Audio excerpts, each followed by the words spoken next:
The 1980s. It was a great decade to grow up in. It was a decade with an identity. It knew its place, what it wanted, where it was going, typified by big stars, original synthwave music, big money, fast cars, and a formidable empire of opposition. Yet underneath it all lurked a darkness that rests in the hearts of all times. Back in the 80s and early 90s, a wave of troubling accusations swept across North America. Cocaine, murder, secret lives of rape and pedophilia, drug kingpin, the crack epidemic, the blood plague of HIV and AIDS, which sent shockwaves of fear around the nation. And it got even stranger.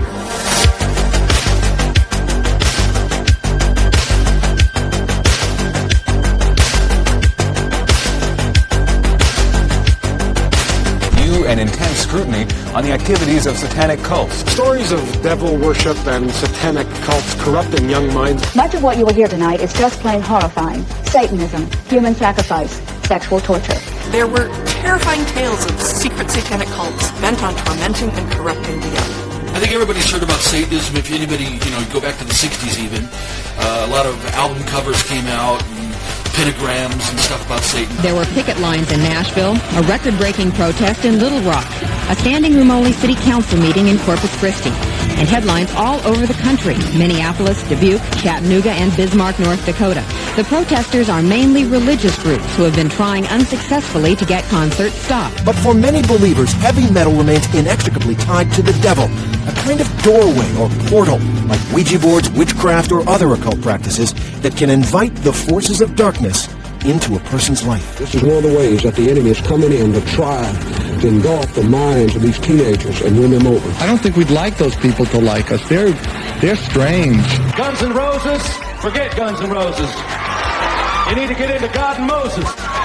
They're not out here for any Satan worship. It's just rock and roll. That's all it is. We're talking about sex, drugs, rock and roll, violence. We're talking about a concerted effort to manipulate the human beings of this country into a new order and a new world, and the people are going along with it, docile, and have nothing. It says Novus Ordo Seclorum. And I said to myself, what's this all about? I don't know anything about Satanism. I read about it in the Bible, of course, and that's about it. Satanism, devil worship, is being practiced all across the country. An increase in teenage homicides and suicides with ritualistic or satanic overtones. Just barely 14 years old, Tommy Sullivan had written his contract with the devil before he butchered his mother with his Boy Scout knife. Do you still believe in Satan? Yeah. He can come into you and make you do wicked stuff and weird things like that. Animal sacrifices, birds, dogs, church desecrations and burglaries, chalices stolen. They use them to drink the blood of their sacrifices. We have to give a blood sacrifice to Satan. It's supposed to keep you protected. It's supposed to keep you pure. It doesn't matter if you believe in Satan. It doesn't matter if you believe in demons. What's important is to know that there are people out there that do. They were not teenagers dressed in black. There were maybe some in the cult, but no, they were your neighbors. They were the law enforcement officers. They were people in authority. They were the doctors down at the hospital. They were the dentist. They are the prominent, what you would look at as maybe prominent members of the community. I have information from various sources that judges, law enforcement, prosecutors, attorneys, doctors, and many prominent individuals, including actresses, professional football and baseball players, are involved in these type of activities. Like communist cells in the 1950s, Satan was leading cells all throughout America. Like the communists, Satan was just there, infecting the world. We in this place declare war on the kingdom of heaven. And I would say that this almost is an underground epidemic. Authorities search frantically for evidence of an apparent ritual abuse epidemic across North America. There are, in my estimation, over 3 million practicing Satanists in America today. Whether a Satan exists is a matter of belief, but we are certain that Satanism exists. To some, it's a religion. To others, it's the practice of evil in the devil's name. It exists, and it's flourishing. SRA involves crimes against children that are so horrible that many people don't want to believe it exists. The children have incredible imaginations. And it's not out of the realm. Anybody who is a parent who is honest knows what kids are capable of saying. With most people, not only myself, it's such an abhorrent, disgusting thing that I don't think we want to hear it. When we hear of ritual sacrifices, our reaction is one of horrific avoidance. We say things like, this only happened in the Middle Ages. It doesn't mean that children are not telling the truth. But the question sparking major debate in psychiatric circles is whether it's real. It is ritual abuse, Satan worship. thousands of people going public with ghoulish and perverse tales, usually from their childhood. The essence of what was going on for me as a child is that people were addicted to violence and people were addicted to getting pleasure, got pleasure out of hurting and killing people. They would put me in cages. They would sacrifice animals. They would have a lot of candles and chanting and bizarre things I had never seen. Did people think this was a fantasy, that you'd made this all up? It was such hocus pocus that it couldn't possibly have happened? Well, I was one of the first to stand up and start to recount these kinds of things and to bring it publicly. And us kids would be made to do things with the adults and the animals, and then a sacrifice would happen. The sacrifice? Were these animal sacrifices? Animals and people.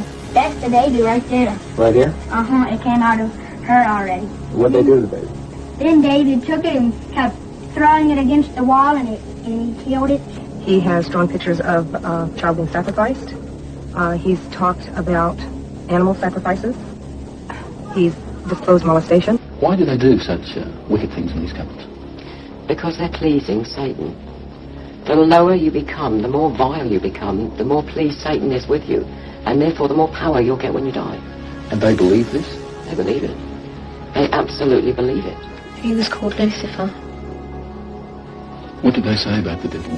That killing the people made him happy. What did they say the devil would do to you? They said that if we told that the devil would come and kill our parents. What were they doing to you? Molesting me. What does that mean? What does molesting you mean? Touching us in places we don't want. And then they would threaten us oh, you don't say a word else, we're going to come to your house and kill everybody. That was part of the scare tactics. This could happen to your mom and dad if you tell about anything that's happened. As the children disclosed, I became more and more distressed at what they were telling me, because they were telling me things that you only saw in horror films and read in fictitious books. Father had 10 children. He ritually sexually abused them in every way possible. Those 10 children were eventually taken into care. Those 10 children became adults, and between them they had 23 children. Subsequently, the grandfather, those 10 adults, and now the 23 children were all involved in ritual abuse, and grandfather and those 10 adults sexually abused those children in every way possible in a satanic way.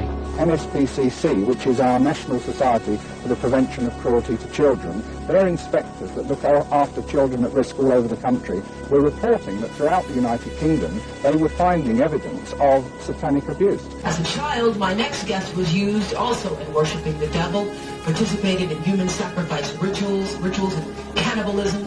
She says her family has been involved in rituals for generations. Of course, I was a generational Satanist, what they call a generational Satanist, and what that means is that my family was involved in it, and their family before them. When I was very young, I was forced to participate in that, in which I had to sacrifice an infant.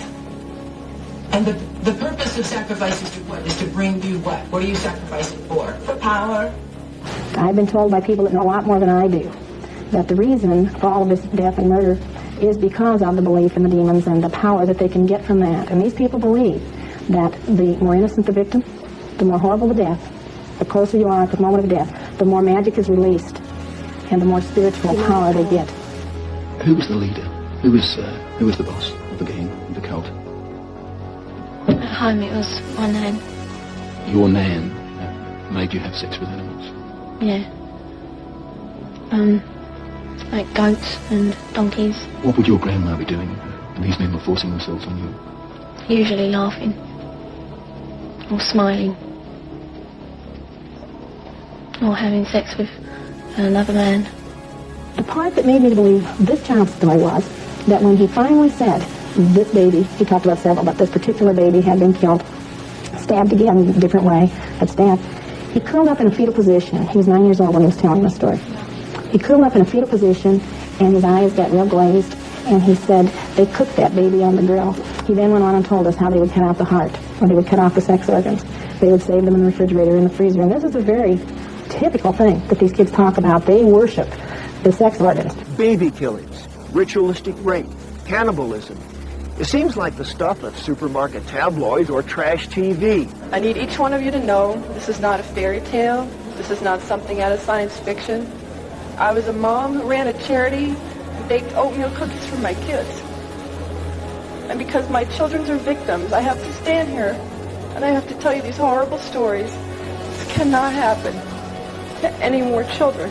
We could dismiss all of this easily, except for so many similar stories told by so many survivors. I guess the thing that's most compelling to me as a clinician is to hear reports from a variety of patients who do not have contact with each other, who report very similar stories. While most ritual abuse cases never come to trial, there have been several criminal prosecutions that resulted in convictions. In most cases, the ritual aspect was not introduced in court, but was clearly indicated by the accounts of the victims. Numerous civil cases incorporating claims of ritual abuse have been successfully litigated. In Dade County, Florida, Frank Fuster and his wife were convicted of ritually abusing children at the daycare center they operated in their home. Children at the center said the Fusters made them drink urine, eat feces, and engage in sex acts during preschool games. The case horrified the community, and the prosecutor called the Fusters' systematic abuse of the children, quote, outrageous. In the very places created to care for children, in nurseries and daycare centers across the nation, there are increasing reports of ritual sexual abuse. Allegations of physical and sexual abuse of children at a babysitting service, dark world of ritualistic child abuse. There's a widely held opinion that what happened at the daycare was the devil's handiwork. There was an explosion of daycare sex abuse scandals, like the Kelly Michaels case, in the last decade. The most notorious, perhaps the one that ignited them all, happened at the McMartin preschool in Manhattan Beach, California. Let's talk about the McMartin case. In 1983, a mother of one of the Manhattan Beach, California preschools, known as the McMartin Preschool, reported to police that her son had been sodomized. It was reported that the child had bleeding coming out of his rectum, and he was telling police officers about the sexual abuse that he had endured by a teacher at the McMartin Preschool, Ray Bucky. But it quickly grew. More than 100 counts of trial with 208 counts. Until there were 7 defendants. More than 300 charges. And hundreds of charges. Over 1,200 children came forward and reported that they had been victims of not only sexual abuse, but being forced to perform sexual acts on adults as well. Authorities now believe that at least 60 young children were victimized, and that the ultimate number could well be much greater. 1,400 children in this community have been ritualistically abused. Those children, some of them as young as 2 years old, were photographed by the suspects. Kitty porn was the primary purpose for the alleged sexual abuse of children. Some children allege that a living creature was sacrificed on the church's altar. The truth about Satanism is they truly do use blood, and they mix it with urine, and then they also use the real meat, the real flesh. This is what makes Satanism true. And this is what 1,200 molested kids in the city of Manhattan Beach have told the sheriff's department. 7 nursery school teachers were arraigned today on more than 100 counts of child molestation. The accused include the preschool owner, 76-year-old Virginia McMartin,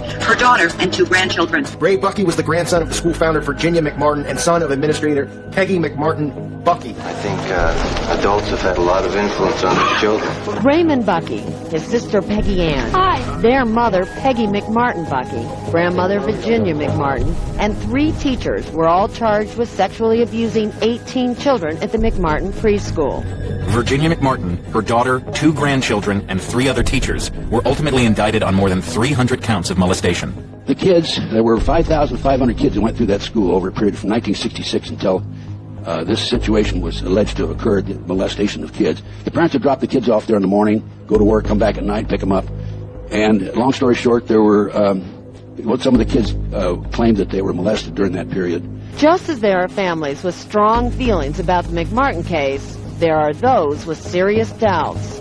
There's no case. The case should never have gone to trial. Newspaperman Cody covered the McMartin trial and says the real culprits in the case were the social workers that investigated the early McMartin complaints. In my opinion, the therapist led the kids into making these false disclosures. We have heard it 100 times or more from children. The same things, the same games, the same description. No pornography that could be linked to the abuse that the children were describing has ever been found. There should have been little animal carcasses. There should have been bodily fluids all over the preschool. They didn't have any of that. You think those kids were abused? There is no evidence presented, to my mind, that the kids were abused. It was obvious in the interviews that all kinds of techniques were highly suggestible, highly pressuring, and is capable of creating false memories of abuse in children, often permanent memories. Children don't make up elaborate lies that this would have to be if it was a lie, which I know it is not.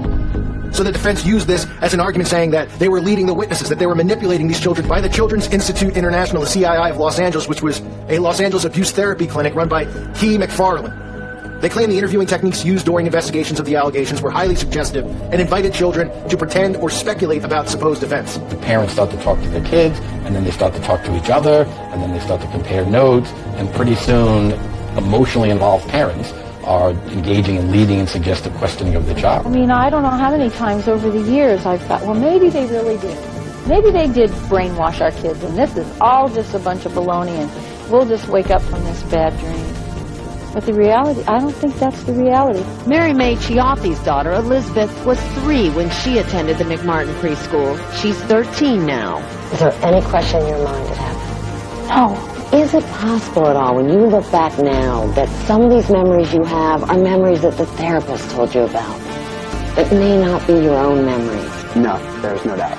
I remember tunnels. They were kind of like a subway tunnel, but it was a long, like a circular tunnel, and there were lamps, like the oil lamps, every so often, and it was a dark tunnel, and there were pictures of the devil on the wall. And the tunnel went right on across, all the way over to this wall. The children said that they were taken down into the tunnel and brought up into this triplex next door, and then they were placed in cars and taken out into the communities and prostituted. They were involved in various ceremonies, including ceremonies in a chamber underneath the school. They claimed there were tunnels under the school. They claimed they were molested under the school. They claimed there were children that were sacrificed, the satanic-type ceremonies, adults in robes chanting without any clothes underneath, and candles, the whole 9 yards. We were probing all over the school trying to find some evidence of tunnels, and it was like finding a needle in a haystack, really. In 1985, the district attorney looked for tunnels at the site but found no sign of them. The authorities received this complaint in 1983. They began their investigation. The authorities finally, in 1985, went out and decided to look for the tunnels because they said the children were hallucinating. Prosecutors came in about 2 or 3 days and lifted tile, and they didn't see any indication that there was any break in the floor, and that's all they did. This was the wall, the west wall. After the acquittals, Ted Gunderson helped Jackie McGauley The backhoe went straight down the lead an excavation at the McMartin site. They say the dig revealed that tunnels once existed under the school. It was about almost a 50-foot tunnel. Through it all, the Buckies remained steadfast about their innocence. When I'm very nervous, I probably said some things that are not quite correct, and I'll grant it and I'll admit them. Including Mr. Bucky, whether or not you molested children in the case? No, Mr. When I know that I did not molest children ever in my life. Hung jury on Ray Bucky, the accused, and Virginia, the grandmother, was acquitted, and they retried Ray Bucky in the second trial. Had an opportunity to take control of the property. Within 34 days, we documented that there had been tunnels under the school. The kids said they were taken through the tunnels, up into a trap door, the triplex next door, hid in automobiles, and prostituted. 2, 3, 4, 5-year-old children taken out in the community, used as tools. So we documented that there were tunnels on the school that had been filled in. I called the DA in the second trial. The DA refused to do anything about it. The tunnels found at McMartin Preschool. A preliminary report. We found a 9-foot wide subterranean entrance under the west wall of dog room. There were 4 classrooms. That was Ray Bucky's room. 45-foot tunnel. 9-foot wide subterranean entrance found under west wall of the, quote, dog room, classroom 4, blank classroom. A 45-foot tunnel, 9-foot wide, subterranean entrance found under the west wall of the dog room, classroom 4. Avocado tree roots on both sides of the entrance. A 9-foot wide chamber was found along the tunnel across classroom 4. The top of the chamber and the top of sections of the tunnel had layers of plywood covered with tar paper, which had apparently been supported by cinder blocks and 2x2 and 2x4 wooden posts found underneath. Tunnel features made it evident that the tunnels had been hand dug. Tunnels were 30 inches wide to 44 to 46 inches deep, with the top of the tunnel 30 inches under the classroom floor. The footing between classroom 3 and 4 was arched, where the tunnel passed beneath and was 12 inches shorter in depth at this location. The tunnel proceeded south, then 45 feet through classroom 4 and 3 and north, then 10 feet within the classroom 4. The tunnels were 30 inches wide, 44 to 46 inches deep, with the top of the tunnel 30 inches under the classroom floor. The children were able to walk through it. We're talking about young kids now, right? The adults had to stoop down and walk through it, but they could do it. 4 large upright containers were found in the tunnels under the arch, obviously hand-placed. A 9-foot wide chamber was found along the tunnel under classroom floor, or classroom 4. 4 large upright containers were found in the tunnel under the arch, obviously hand-placed. A 9-foot wide chamber was found along the tunnel. Tunnel features made it evident that tunnel was hand dug. 7-foot tunnel extending into the triplex next door. 7-foot tunnel extending into the triplex next door. Tunnels extended within the bathrooms of the office in Classroom 1 to the front yard of the triplex next door. Children described entering and exiting tunnel and the triplex yard exactly where the tunnel and exit were found. Tunnel extended from the bathrooms off the office in Classroom 1 to the front yard of the triplex next door. Front yard concealed from street by 3-car garage. Children described entrance and exiting tunnel in triplex yard exactly where the tunnel and exit were found. A small white plastic plate with 3 pentagrams hand-drawn on top of light-green paint was found by the archaeologist in the stratified dirt in the play yard. Per historical archaeologist, pentagrams were hand-drawn by an adult and not part of the manufacturer's design. No doorknobs were on Classroom 3's door, only a deadbolt lock. Each classroom had an on and off light, switch labeled with fire alarm. System did not connect to fire station, but was used as an alert within the school. More than 2,000 artifacts were found under the school floor, including over 100 animal bones. So before the media had even finished doing the smear job on these children and on the social workers who helped them to say what had happened, the FBI knew for a fact that what the children were saying was absolutely fucking true. The FBI report here says that the tunnels are exactly where the children say, and inside the tunnels there are a lot of animal corpses, and there are pentagrams on the fucking floor. Okay, case closed. And people said, that's satanic panic. These kids have been coached into giving these answers. This never happened. And yet in the FBI report, there's an archaeologist paper talking about, it doesn't speculate that there are tunnels. It said we went into the tunnels. In the tunnels. He's talking about being in the fucking tunnels. Finding containers in the tunnels. Finding pentagrams and shit in the tunnels. Finding hundreds of animal bones in the fucking tunnels. The tunnel exits exactly where the children said it would exit. What the fuck is going on? The jury could not agree on 13 counts against Raymond Bucky. So 6 months later, prosecutors brought him back to court. Once again, the jury was deadlocked. Therefore, there's legal necessity to declare a mistrial. And with that declaration, one of the longest, most expensive criminal trials in U.S. history finally came to an end. I'm glad it's over. Wake up, America. This is your wake-up call. I want people to know that it did go on and that it still does and that it probably still will go on. We believe the children because once upon a time, we were the children, and nobody believed us. These people, the satanic movement in the world, has set up preschools throughout the world for the purpose of getting their hands on our children. Do you dismiss that as a child's fantasy, or do you take it seriously? Well, as a policeman and as a father, I obviously take it very seriously. Very seriously indeed. Now, if satanic abuse is really happening, why is it so hard to prove? And if it isn't, why would people make it up? On April 28, 1991, the Omaha World Herald carried a story along these lines, titled Satanism. Lots of talk, little proof. It said that the problem was not an epidemic of satanic abuse, but rather authorities say America is witnessing an epidemic of concern over Satan and his minions, especially among adherents of fundamentalist Christianity. What I know clearly, because I've had this argument thousands and thousands of times, is those people who choose to believe that this is going on, there is simply nothing that you can say to them that will change their mind. No matter what you say, they have an explanation. The Tribune cited Kenneth Lanning, the Federal Bureau of Investigation's expert on occult crime, on the virtual non-existence of ritualistic abuse. Special Agent Lanning, you've looked into this hundreds of cases. Have you ever found one shred of evidence that this exists? I think what we need to back up for a moment here, what is very important is to understand that one of the greatest impediments to any meaningful discussion about all of this is the lack of a uniform and consistent definition of what is ritual abuse. Most of these victims describe a whole continuum of victimization, and it's not a matter of it's all true or it's all false. Parts of it can have more validity and accuracy than others. What there isn't any evidence of is the extreme end of what these people describe, and that would be the organized intergenerational cults, the baby breeding, the human sacrifice. It is that part of it for which there is no evidence.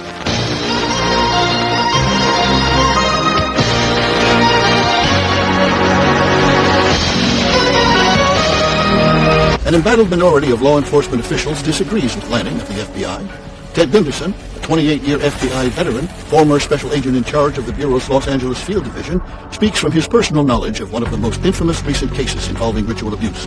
Gunderson commented on the effect of Lanning's disclaimers.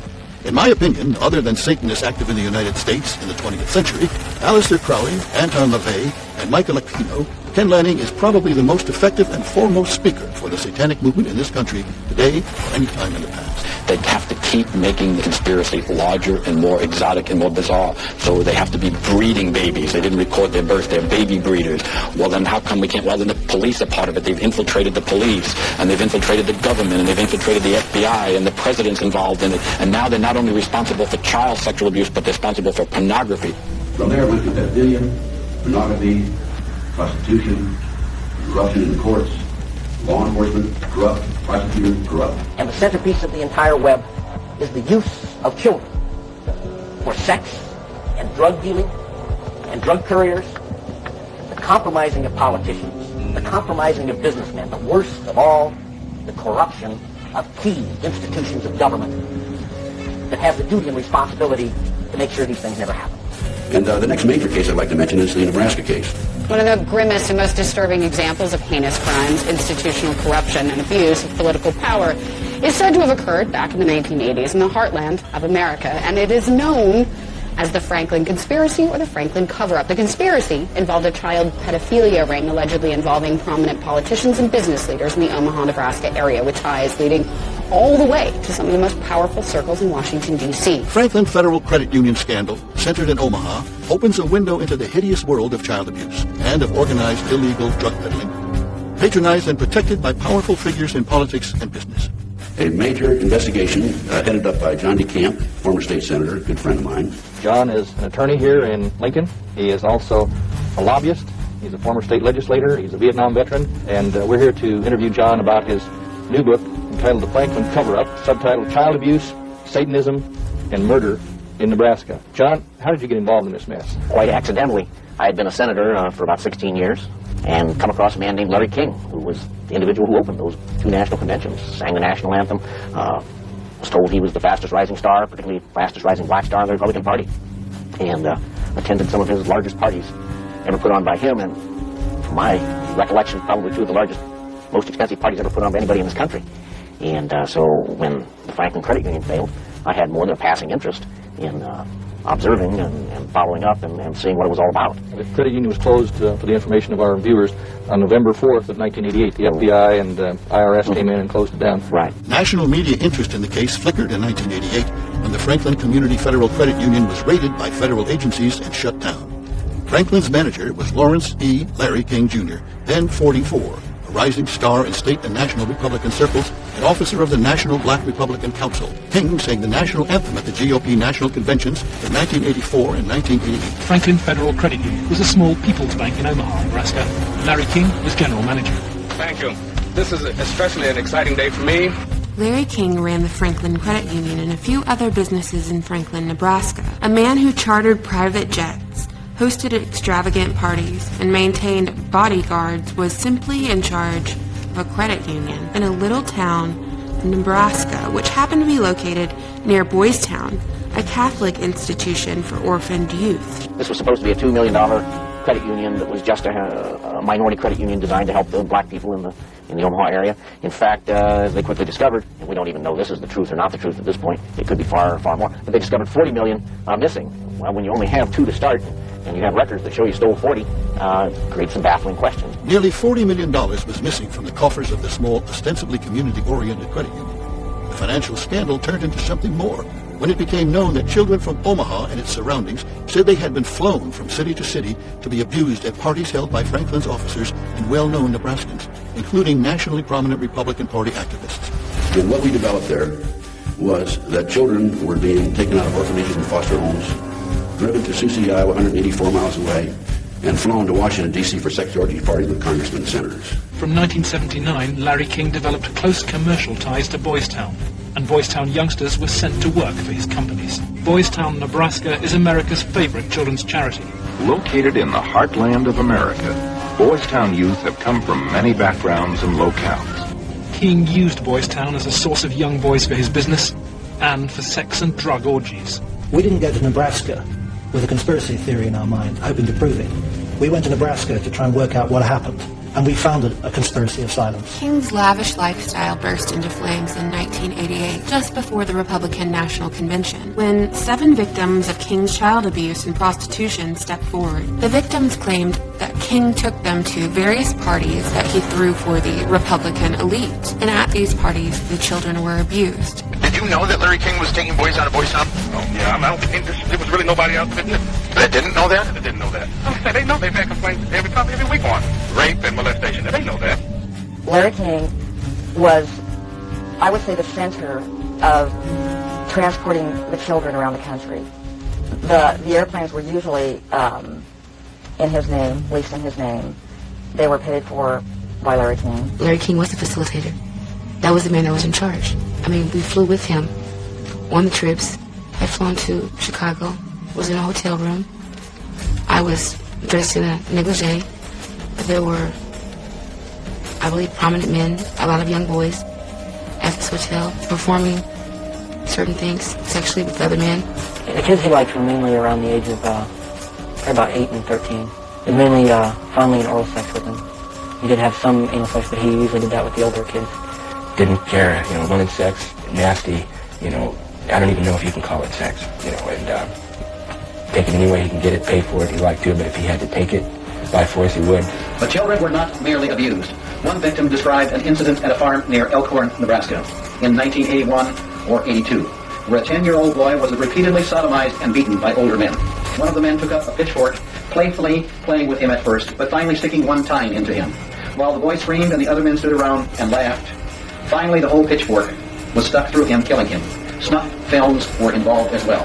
Another young boy was taken by someone in the King Circle from Nebraska to another city and forced to perform oral sex on a man. As the abuser reached orgasm, he shot the boy in the head with a pistol, all of which was filmed.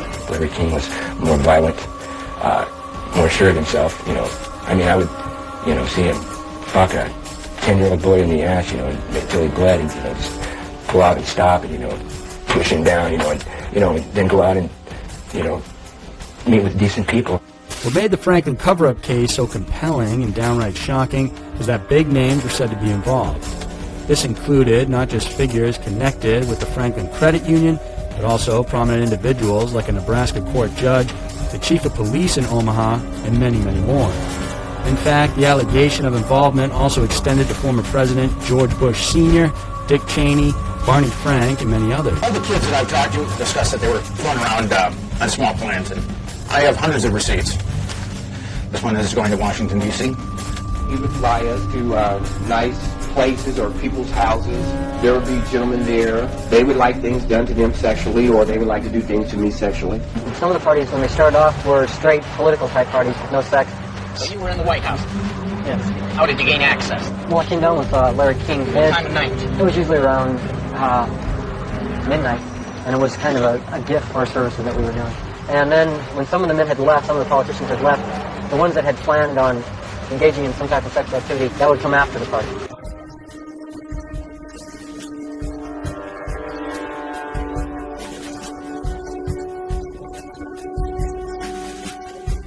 The paper reports that 2 of the male prostitutes were given a late-night tour of the White House last year. The White House press secretary, Marlon Fitzgerald, said he knew nothing of this investigation.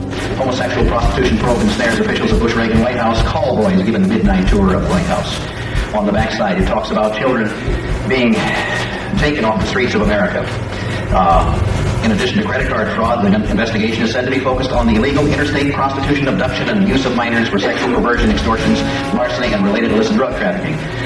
The pedophile ring, homosexual pedophile ring, they were transporting these kids from Omaha to Des Moines, to Minneapolis, to Milwaukee, to Madison, and back to Omaha.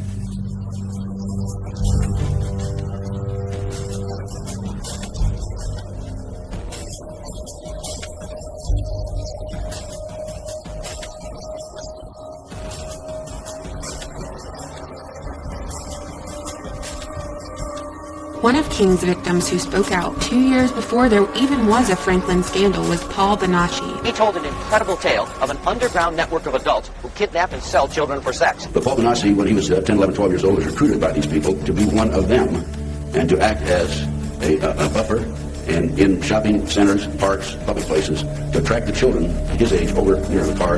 The adults involved in the ring would grab them and they would kidnap them. Bonacci claims that an organized ring of pedophiles abducts children and forces them into a life of child pornography and prostitution, and that it happened to him. And they force you to do things, and They photograph it, they film it. The whole purpose of that is to either blackmail you into staying with them or split your mind up so that you don't even remember who you are. Paul relayed that at the age of 8, he began attending King's parties as a child prostitute. Paul claimed that Democratic Senator Barney Frank had abused him, and he was given midnight tours of the White House, only to be taken to a separate location shortly thereafter and abused. In talking to Paul Benassi, he told me about the number of times when he and others were taken out of schools, private schools in Omaha, driven by limousine to Sioux City, Iowa, and placed on private jets and flown to Washington, D.C. for sex orgy parties with congressmen and senators.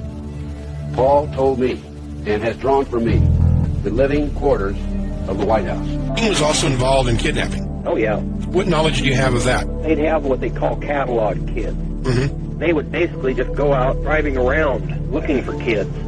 And they would take pictures of them and go to these wealthy, influential people and say, would you be interested in this one or that one or the next one?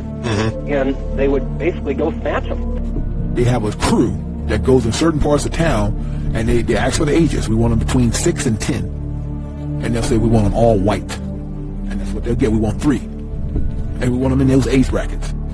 They sent out scouts, just like a scout, but the guy was a perv to decide who he was going to kidnap. And they would take pictures and without their knowledge. A guy named Rusty Nelson was taking pictures of them while they were doing this sort of thing. And so he had these pictures of these dignitaries who were involved in these nefarious sexual activities. Rusty Nelson, the photographer for Larry King, attended these parties, documenting powerful men in compromising positions with minors as a form of blackmail for King. In a court hearing in 1999, Rusty Nelson revealed his close relationship with King. Nelson relayed that he had witnessed King phone President Reagan when other individuals couldn't resolve a specific problem. In other words, a man with abuse and child prostitution allegations had a direct line to the then president. In this springtime of hope, some lights seem eternal. America's is. Thank you. God bless you, and God bless Rusty,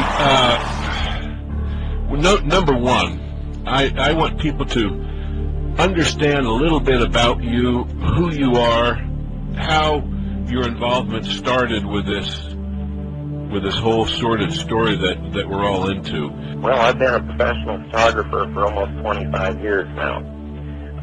When I was first starting out and getting established, going to this bar and taking pictures, they were doing drag shows. It was a gay bar, and I started taking pictures of the drag queens and selling them to the performers. So I mentioned to the owner of the bar that I was looking for some work. I was hinting to him that, I could use the job there. Lo and behold, he hooked me up with Larry King. And I had no idea who Larry King was. And a lot of it was being handcuffed with my hands behind my head and my feet tied. And most of the time, Larry King took pictures quite a bit during that time. At first everything was all hunky-dory. I didn't see anything wrong with anything at all. Everything, from just, touching to, fruit, squash, huge squash, that big around, stuck into your ass, And he had me sit in his office at the credit union and he'd have our meetings and heat things, hot things, poked at you and stuck in you, What were you doing and what was going on during this initial phase when you just first started to work with Larry King? Well, we were going around. He was doing fundraisers and things like that. $5,000 a plate, suppers and things like that. And I was there to take pictures of these parties. Okay. Well, lo and behold, afterwards he was having another party with a few select people, and this was a sex party. I don't know. And I think I could have know. But I don't know. And Alicia, you're a victim. And at a young age, let's go off camera for a minute. Basically, Larry King was a pimp, and the credit union was just a front. I got those scars on my own one night at a party where Larry King was, and you push your arms together. King has these same scars, and you push them tight together, and you light cigarettes, and as soon as you get burning, you just drop them down between your arms, and let it burn. And they made us stand there naked and touch each other by holding our arms together and burn cigarettes. For, it's on film someplace. It was one of those things where by the time I figured out what was going on, I was into it to the point to where I knew I had to protect myself somehow. Yeah. And that's where I went in, and I would take pictures from the hip. That's where I keep my camera down by my hip. Oh, okay. And I disconnect the flash cord. Mm-hmm. And I'd usually drop in, I'd keep a spare roll of high-speed film, and I'd drop that in, and go ahead and start shooting that way, and get pictures of some of the people and who they were with. Yeah. And a little bit of what they were doing. For instance, what I've been told, there are 23 children that have been to the White House very quietly. The after-hours tours, yes, they do have them. And the kids that would go there would never be seen again. And they may go a few times or that, but it was all hush-hush. Yeah. When they were done with them, it was done. And you never saw them again? Nope. The kids they'd get them suited up, and boys on boys, old men with boys. Occasionally they'd have girls. It was a lot of times the younger ones. It was basically white slave trade, where the people would come over and bid on people. Mm-hmm. There were some of them that I had heard went to Saudi Arabia and some of the Arabic countries over there. Paul Benassi attended 6 auctions where they auctioned children. Anyway, any age from 3 and 4 all the way up to 21. They put a tag around their neck. They're in their underwear. They have a number on the tag. And people down below bid on them. The kids sell for between $15,000 to $50,000. I've even heard of one kid going for $100,000. Well, who's buying them? One of the things that really made me worry about how to get out was the fact that I'd seen Robert Wadman. He was the chief of the Omaha Police Department. Yes, because I'd watched Robert Wadman, he's chief of police in Omaha at that time, Right. Take a stack of $100 bills, probably 1.5 to 2 inches thick, or possibly even thicker, which I figured would be about $50,000. And this, from what I understood, was a weekly payment that he received from Larry King. A week? For what? For basically keeping things hushed up in Omaha. Wadman was pretty deeply involved in abuse of the kids, was he not? Yeah. Yeah. One of the girls that he frequented was Alicia Owen. Okay. I do remember that Alicia Owen's allegation was that Chief Wadman had made her pregnant. Let me ask you this. You were talking about him paying Wadman, Chief Wadman of the Omaha Police Department, who, by the way, is gone, long gone from there, as I understand he's out teaching law in Utah. There was one instance where Colonel Michael Aquino came to a motel room, and he got from Larry King a suitcase, and it was filled with bearer bonds and cash. There was millions of dollars in that thing. It was for the Iran-Contra. What about Warren Buffett? Warren was in more than he would like to be known. Yeah. Because I know DeCamp, his name shows up in DeCamp's book. Yeah. And of course everybody knows who Warren Buffett is. Yep. But he was involved in this level of this kind of stuff that was going on? Oh, yeah. Yeah, this is where I got approached on various occasions to do these things, and I wanted no part of it. Mm-hmm. And one person of which was the late Hunter Thompson. Really? You ever hike up into the mountains? Oh, yeah, I do that I like to kill. And when you say kill, you're talking about what, neighbors? What, We don't want to talk about shooting people, do we? No, but you're teasing when you say you like to kill, right?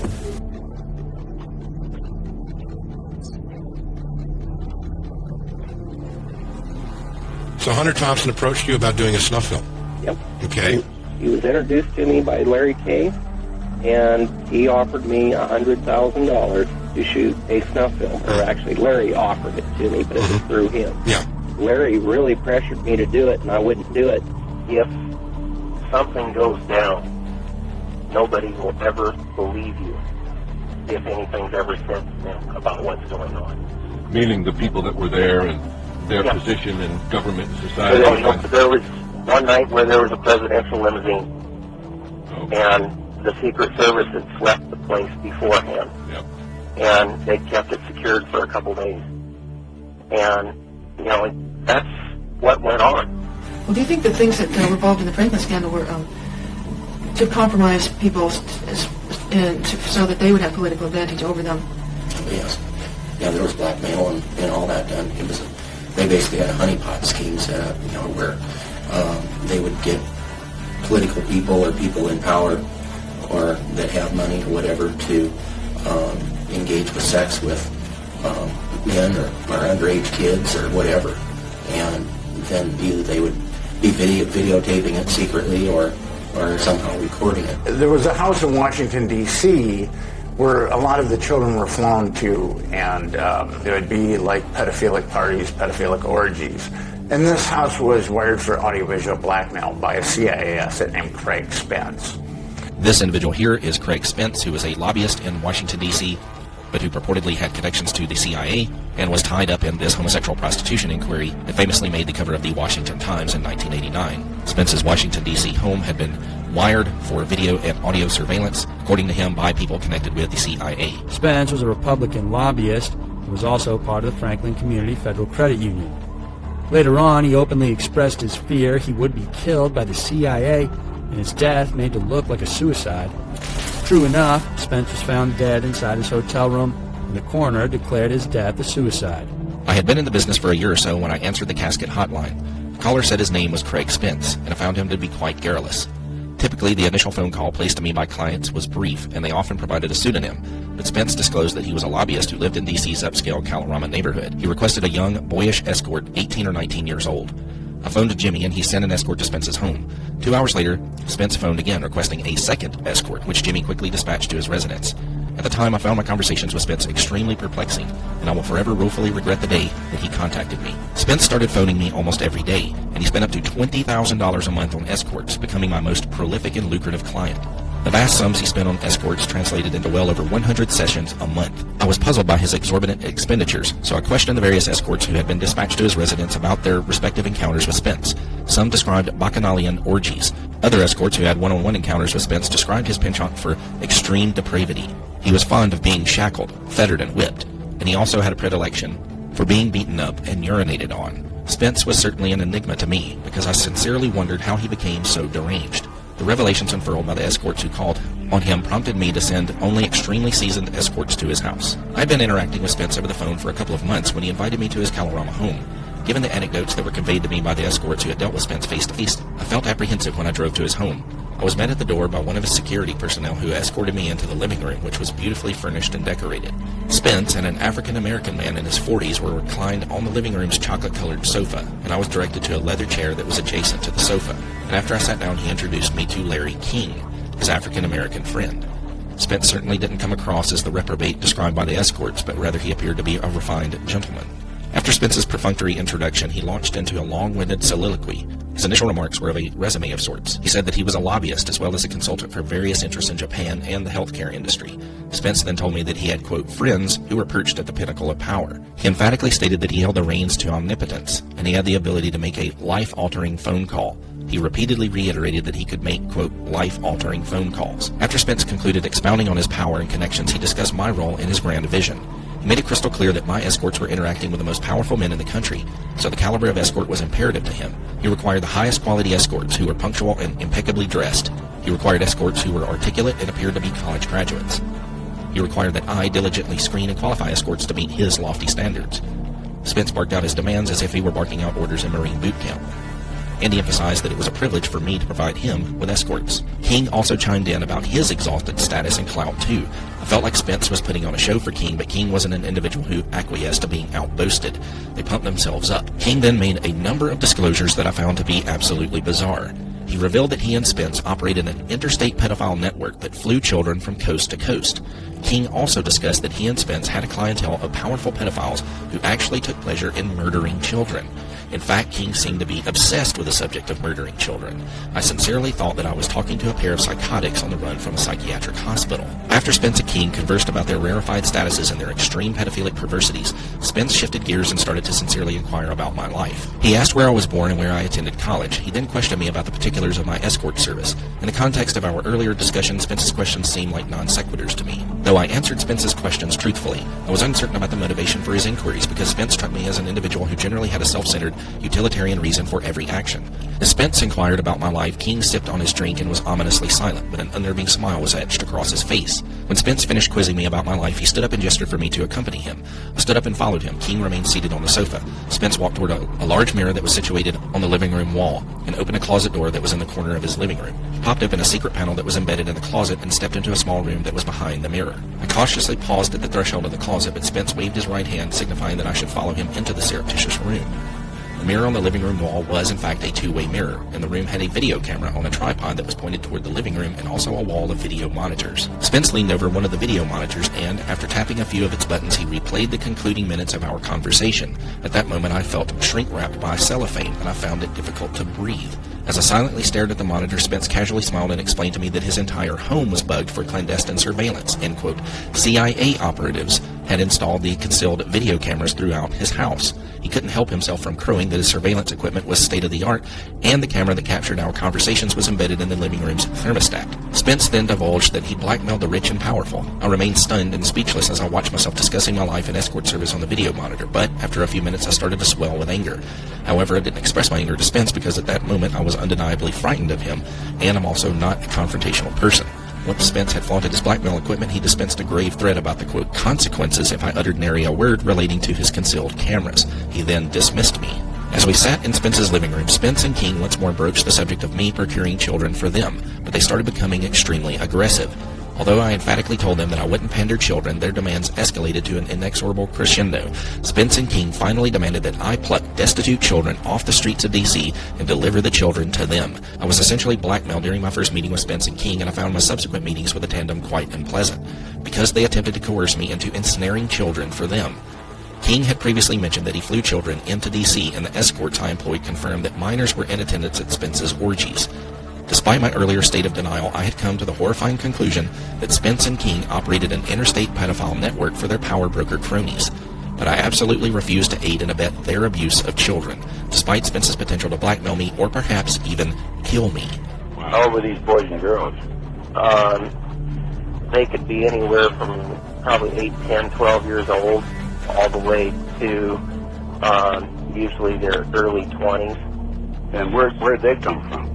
Some of them came from Omaha, some of them came from New York, or he had them out in Washington, D.C. You know, a lot of them, they were street kids, and he had a way of finding people who would not be missed.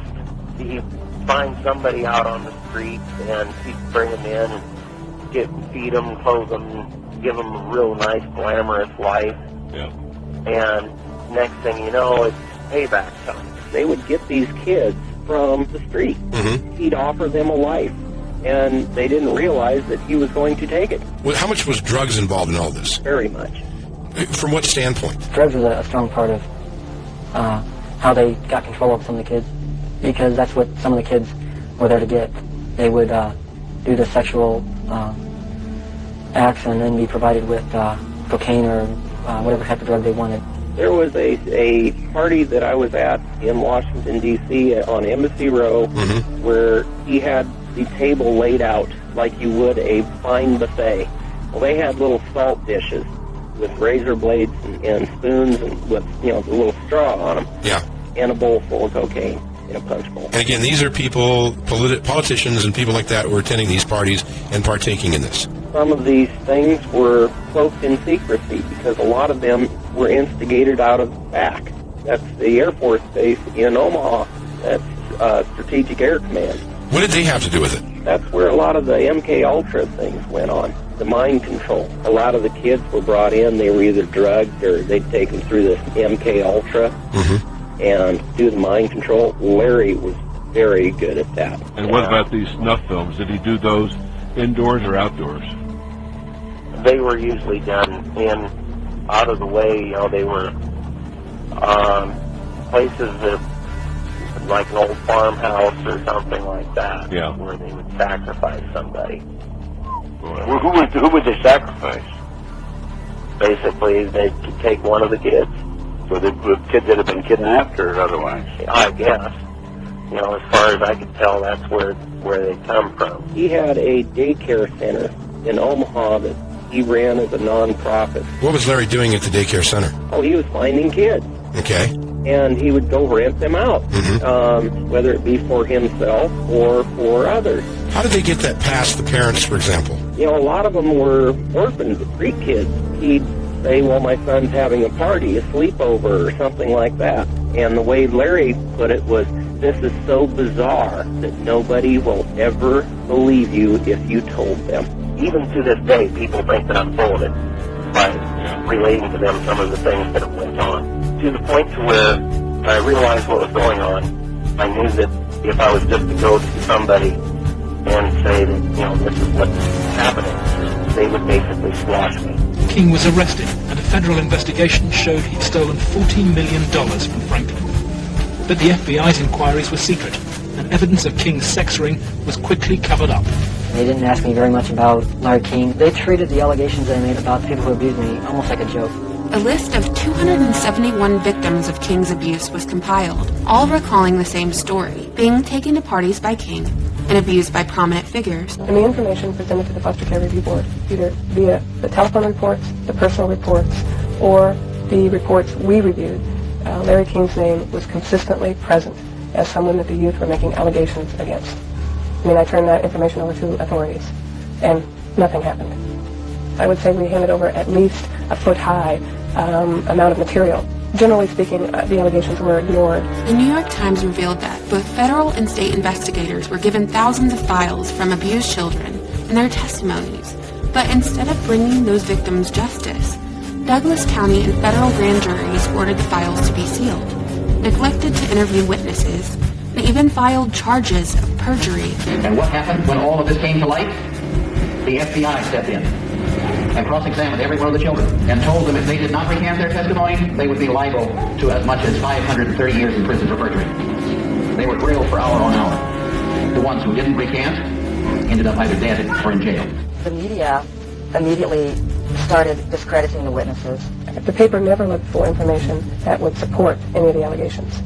The whole purpose of the stories was to destroy any credibility that these youth may have. I was very disappointed with the way the FBI and law enforcement treated the victims. They, in fact, turned them into the offenders, so to speak. This is unprecedented, probably in the history of the United States, commented Dr. Julianne Denser-Gerber, a lawyer, psychiatrist, and nationally prominent specialist on child abuse, during her visit to Nebraska in December 1990. If the children are not telling the truth, particularly if they have been abused, they need help, medical attention. You don't throw them in jail. It's not going to be believed, they said. It will not be believed. You will be found guilty of perjury. I mean, they weren't telling me maybe. You know, they were saying, there's no way. You go on with this story, you're going to jail. I mean, that was said to me direct.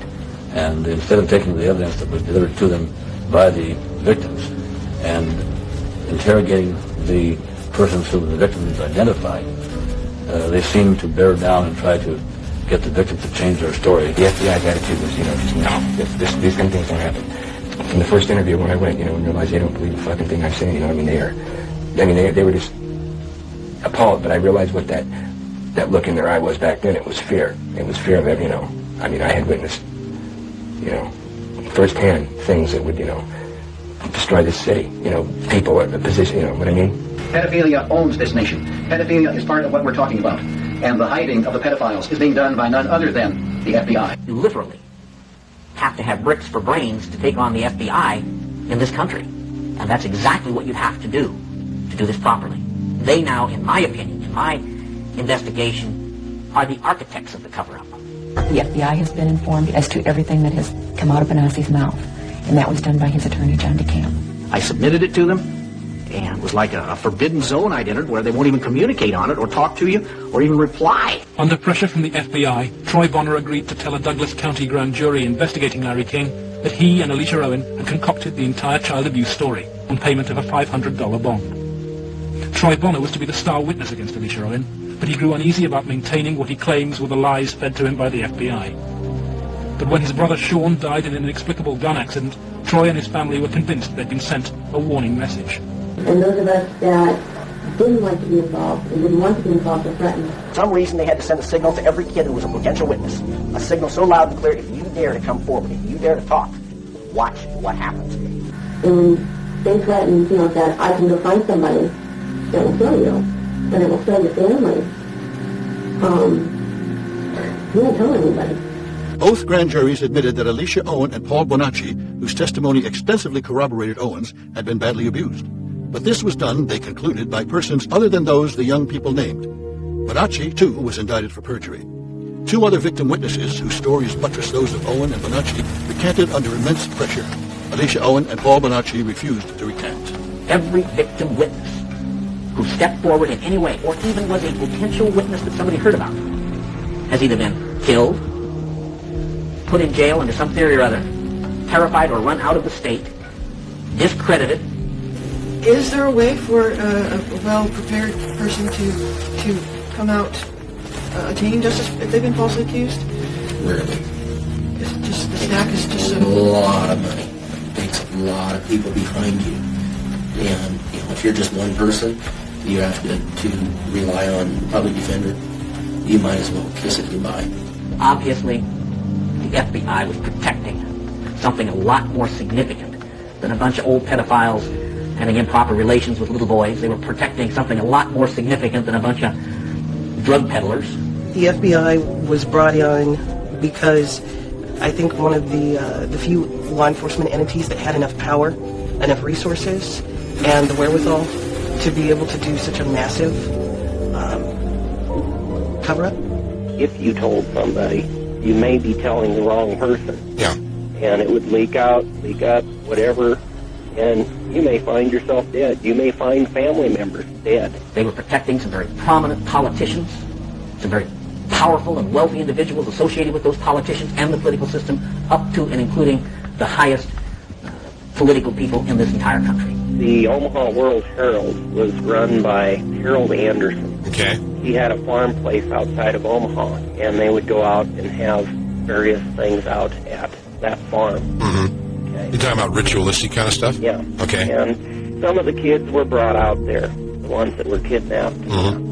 That farmhouse played an important role. This is an incredible story, Rusty. How much did Satanism play into the picture there? Was that a big part of it? What was it all about? A lot of that centered around Michael Aquino. Michael Aquino was a high-level officer in the National Security Agency. He was and is, you'll see him today, a practicing Satanist. He created the Satanic Temple of Set, which he still runs. He was a high-level NSA officer. He's a member of the association I used to be in, the Association of Former Intelligence Officers, AFIO. He's a member of that. He's plugged in big time to the intelligence community, and he wrote a paper called Mind War, and Mind War was about psychological operations against populations, including the domestic population. Drug testing on American citizens was more widespread than previously believed. They included experiments secretly involving hospitals testing drugs on terminal cancer patients and enlisting prisons to experiment on criminal sexual psychopaths. The committee was never able to determine the full scope of the program, since one-time CIA Director Richard Helms acknowledged that the program's records were destroyed in 1973 to avoid embarrassment. Dr. Aquino, the high priest of the Church of Set, Temple of Set, also a colonel, interestingly enough, in the United States Army. Aquino was first involved in MK-Ultra operations during the Vietnam War as part of the Phoenix program. As this 1952 CIA memo says, the aim is controlling an individual to the point where he will do our bidding against his will, and even against such fundamental laws of nature as self-preservation. Here's where it appears to have come from. In World War II, before it even ended, Alan Dulles and people from our intelligence community were already through Switzerland making contacts to get out Nazi scientists. As World War II ends, they not only get out rocket scientists, but they also get out some Nazi doctors who have been doing mind control research in the death camps. They brought them to the United States. Along with them was a young boy, a teenager, who had been raised in a Hasidic Jewish tradition and a background of Kabbalistic mysticism that probably appealed to people in the cult, because at least by the turn of the century, Aleister Crowley had been introducing Kabbalism into satanic stuff, if not earlier. And they started doing mind control research for military intelligence in military hospitals in the United States. And the people that came, the Nazi doctors, were Satanists. Subsequently, the boy changed his name, Americanized it some, obtained an MD degree, became a physician, and continued this work and appears to be at the center of the cult programming today. His name is known to patients throughout the country. What they basically do is they will get a child, and they'll start this in basic forms, it appears, by about 2.5, after the child's already been made dissociated. Basically, in the programming, the child will be put typically on a gurney. They will have an IV in one hand or arm. They'll be strapped down, typically naked. They will have wires attached to their heads to monitor electroencephalograph patterns. And they will see a pulsing light, most often described as red, occasionally white or blue. They'll be given most commonly, I believe, Demerol. Sometimes it'll be other drugs as well, depending on the kind of programming. They have it, I think, down to a science where they've learned you get so much every 25 minutes until the programming is done. They then, as they have that, will describe a pain in one ear, their right ear generally, where it appears a needle has been placed. And they will hear weird disorienting sounds in that ear, while they see photic stimulation, external psychic driving to drive the brain into a brainwave pattern with a pulsing light at a certain frequency. Then, after a suitable period when they're in a certain brainwave state, they will begin programming. Let me give you an example of one kind of programming. In a patient at this point in time, about 8 years old, who has gone through a great deal. She would go into a room, get all hooked up, they would do all of these sorts of things. And when she was into the proper altered state now, they were no longer having to monitor it with electroencephalographs. She also had already had placed on her electrodes, one in the vagina, for example, 4 on the head. Sometimes they'll be on other parts of the body. And they would then begin. And they would say to her, "You are angry with someone in the group." She said, "No, I'm not." And they violently shocked her. And they would say the same thing until she complied and didn't make any negative response. They repeated again, "Do you understand?" "Well, yes, but I don't want to." Shock her again until they get compliance. And maybe she'd say yes, but they might say, "We don't believe you," and shock her anyway. Go back and go over it again. And they would continue in this sort of fashion. Come back. They may review what they've done and stop, or they might review what they've done and go on to new material. She said the sessions might go a half an hour, they might go 3 hours. She estimated 3 times a week. This is basically how a lot of programming goes on. Well, first, I've been involved in intelligence and psychological operations for about 40 years in all levels of it and across the intelligence community. You are a lieutenant colonel in the United States Army. Correct. Now, and how does the Army feel about you being head of the Temple of Set? The Army has known about my religion for the entire span of my Army career, which began in 1968. The Army has paid very little attention to it, the same as it would to anybody who is, say, a follower of Hinduism or of Buddhism or any other slightly unusual religion faith. He was occupied a position at the Presidio, which was a training facility for the U.S. government, and it was uncovered that he was running a pedophile ring. I think 50 kids came out and fingered him as the guy that had done sexual acts on them as children. It went to trial. He walked from the trial.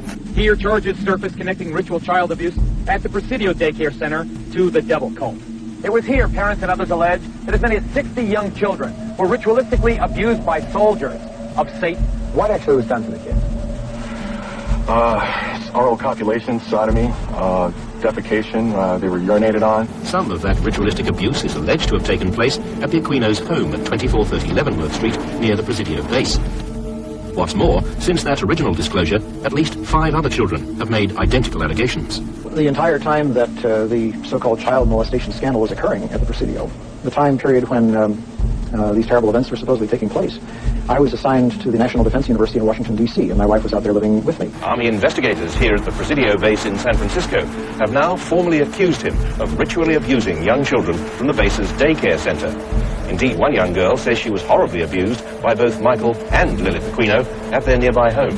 A U.S. Army chaplain made an accusation of child molestation centering on us at the Presidio of San Francisco at a time when my wife and I were living 3,000 miles away in Washington, D.C.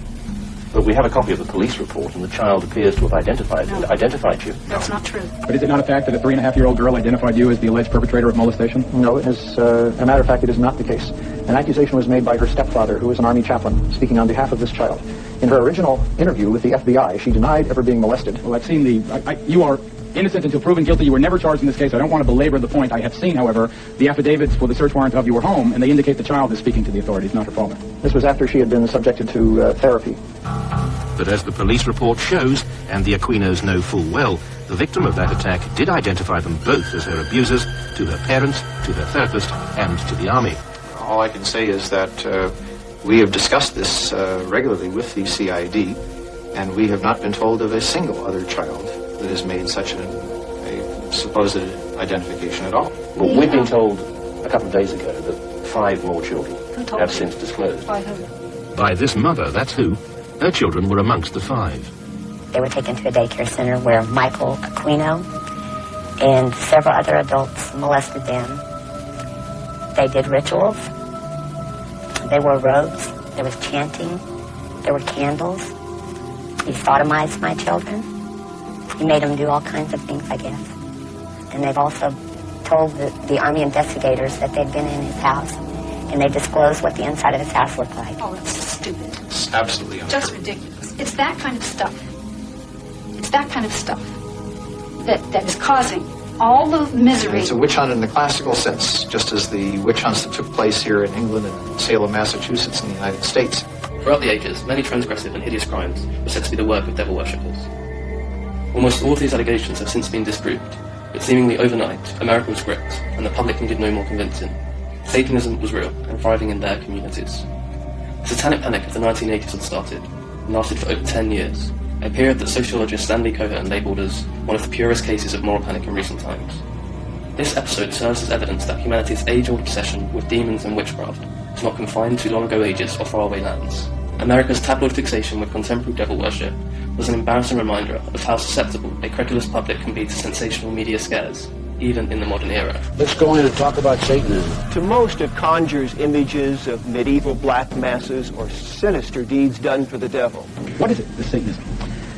I think that there is some confusion tonight because this same term means something different to Satanists than it does to Christians in the United States. By our own standards, the people who you've shown in these film clips would not be Satanists, either present or in the past. Rather, they would be the failures of a conventional religion. I think what we're looking at is a worship of evil here. Right. Taking normal or standard religions and perverting them to the worship of evil. Right. Many officials have been reluctant to admit the horrendous ramifications of satanic activity in America and Europe. Ultimately, the purpose of Satanism is to commit atrocities against the Judeo-Christian God, his laws, and his most precious creation, mankind. Christians are the Satanist's worst enemy. They are out to torment you. They are out to blackmail you. They will even kill you. They even try to kill me. In every organized crime syndicate, whether they be Russian, Italian, Jewish, Latin American, you've got to kill an innocent to really get into the inner sanctum. Go kill that old lady. Go rob an old man in a truck and shoot him in the head. We want to see it on the news. Go kill a kid in the playground. Satanism, we are finding, is becoming international and interconnected. They are interconnected in Britain from one city to another and into Europe and into America. A lot of money is involved, a lot of finance, and this finance is made through pornographic videos, through drugs, and through arms. Whether you believe in a literal devil is not important in understanding Satanism's effect on our society. Don't take your own Judeo-Christian backgrounds and use it. It's not what you believe. That's not important.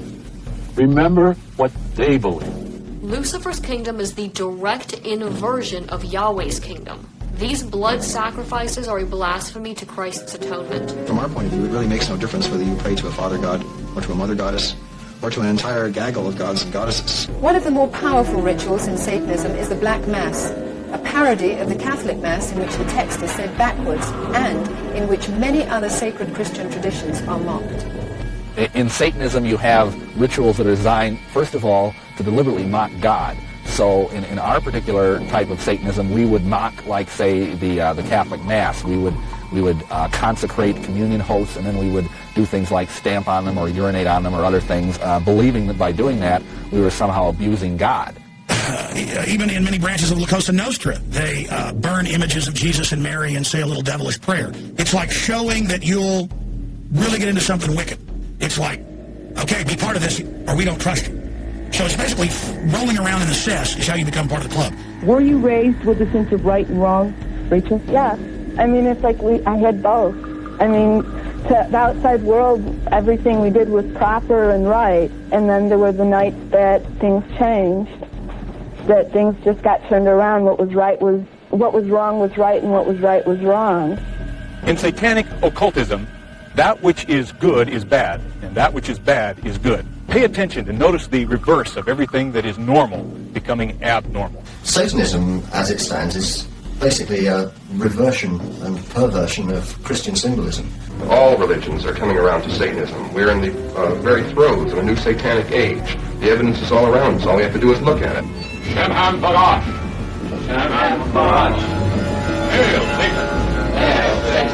In 1966, Anton LaVey founded the first Church of Satan in San Francisco, which, at one point, claimed 10,000 members.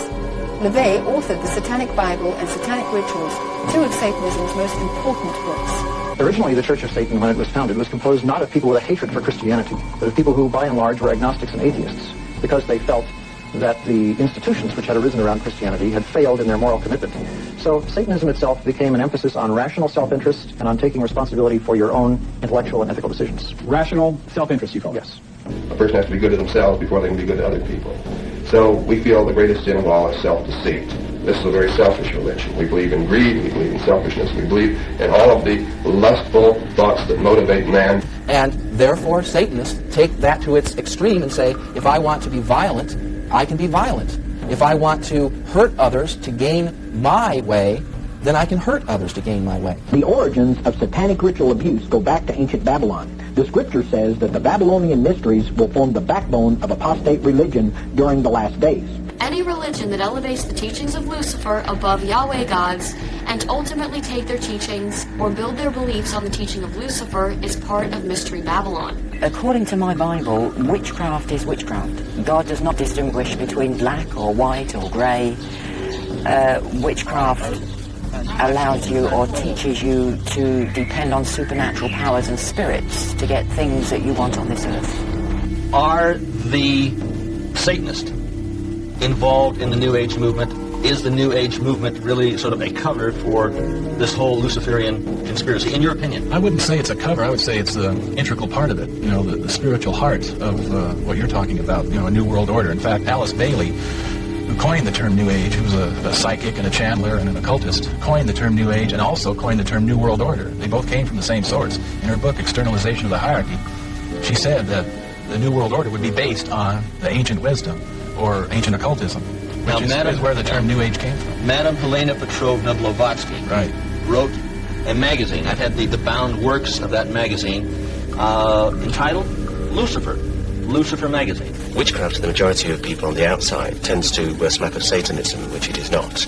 The actual religion of witchcraft is based on the universal religion of paganism, which is at the root of all civilizations.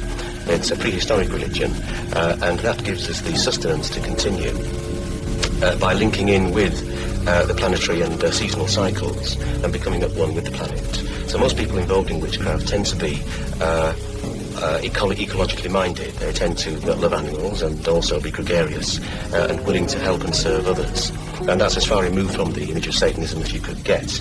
But bound up in the religion of witchcraft, there is also the practice of magic. And magic is a power. It's an abstract power. It's the power of genius and creativity which courses through the universe. It's not at all secular. It can be applied by anyone. And magic is the method or the technique whereby you apply that formula. The power is a natural power. It's one that anybody can use. It actually holds you up. Magic is the intensive creative power which gives you thought, gives you reason to be. It's not secular at all. So therefore, the application of it is a question of technique rather than belief. Once you understand that magic does work, you can use it for all facets. There's been a lot of talk about black and white magic, and it's important to distinguish between the two. There isn't a generic kind of magic which is black. There is magic, pure and simple, but the use of it depends on the good taste of the operator. Now, unfortunately, there are people in creation, there must be room for them, for all potentialities, it's unfortunate that they do exist, who are more inclined towards the sinister aspects of magic, towards the darker aspects, primarily because it gives them either a vicarious thrill or an excuse for their own sexual abnormalities. So, there's nothing wrong with that, providing they do not harm another. We're not evangelical in the sense that we try to push it on other people, but we are here as an access point so that people can reach out to us. We never refuse any inquiries at all. 3 years on, Bray did refuse to be interviewed and threatened legal action when asked to explain his part in the current promotion of Satanism. We're being filmed from the inside, gentlemen. If you look through there, there's a Sanyo video camera being aimed at us. We wanted to question Bray about his publication, The Lamp of Thoth, which has carried want ads for dead bodies, articles advocating sacrificial murder, and is the platform for Michael Aquino's new British recruiting drive. Mr. Bray, we'd like to talk to you about the business you conduct and about the kinds of activities you promote. I'd like to talk to you about articles promoting murder, witchcraft, advertisements calling for dead bodies. There are many people who get into this disgusting business who wouldn't do so without you, Mr. Bray. What a pathetic display. Bray makes light of the dangers of Satanism, but some would say it is dangerous in any circumstances. One ex-Satanist now lectures nationally on what she calls the doorway to danger. Maybe because you're curious. There may be some of you wondering what doorway to danger is all about. Audrey Harper says she was once a prisoner of fear, a recruiting agent for a coven which practiced child abuse and human sacrifice. I think it's a far bigger problem. I think we're only touching the tip of it. When you realise that all these places are self-governing, they can do what they like. They attract homosexuals, they attract lesbians, they attract paedophiles because they can get away with it. Because the covens are so secret, even the satanic temples are secret. They can shift around. If they think they've been rumbled, they just go to another building. So it is a big problem. But are we talking about just a few people in isolated parts of the country? No, we're not. We're talking, it is nationwide. There is something going on here on an international, worldwide scale right before our eyes, but that so many of us are unaware, and consequently we're not really seeing what is happening. There is, in fact, a conspiracy or a planned world domination coming by this thing that George Bush calls a New World Order. On the back of the $1 bill, there are a lot of important occult symbolism on the back of the $1 bill. On the left-hand side, you'll see the pyramid, and the pyramid of Egypt. That's an Egyptian pyramid on an American dollar bill. The significance is very important. Above the pyramid, you will see the words Annuit Coeptus, which basically means in Latin, our enterprise is a success, or our project has been crowned with success. And the project, which is a success, is on the banner beneath the pyramid, Novus Ordo Seclorum, being Latin for New Order of the World, or the New World Order. On the bottom of the pyramid, you will see the Roman numerals for 1776. This exact identical emblem of the pyramid within the circle, the Novus Ordo Seclorum, it was not original in America. It was first found on writings that are today in museums in Europe in the year 1774, 1775 by a man named Adam Weishaupt, who founded the Bavarian Order of the Illuminati, a secret society of Freemasons operating in Europe that had designs on the entire world and to bring about what they call a New World Order. Well, I think in this election year, we've heard a lot about values, Geraldo. We've heard a lot that our little children should be saying the Pledge of Allegiance to the flag. Mr. Aquino has identified himself as an Antichrist. He preaches that as leader of the Temple Set. I don't think I'm misquoting him.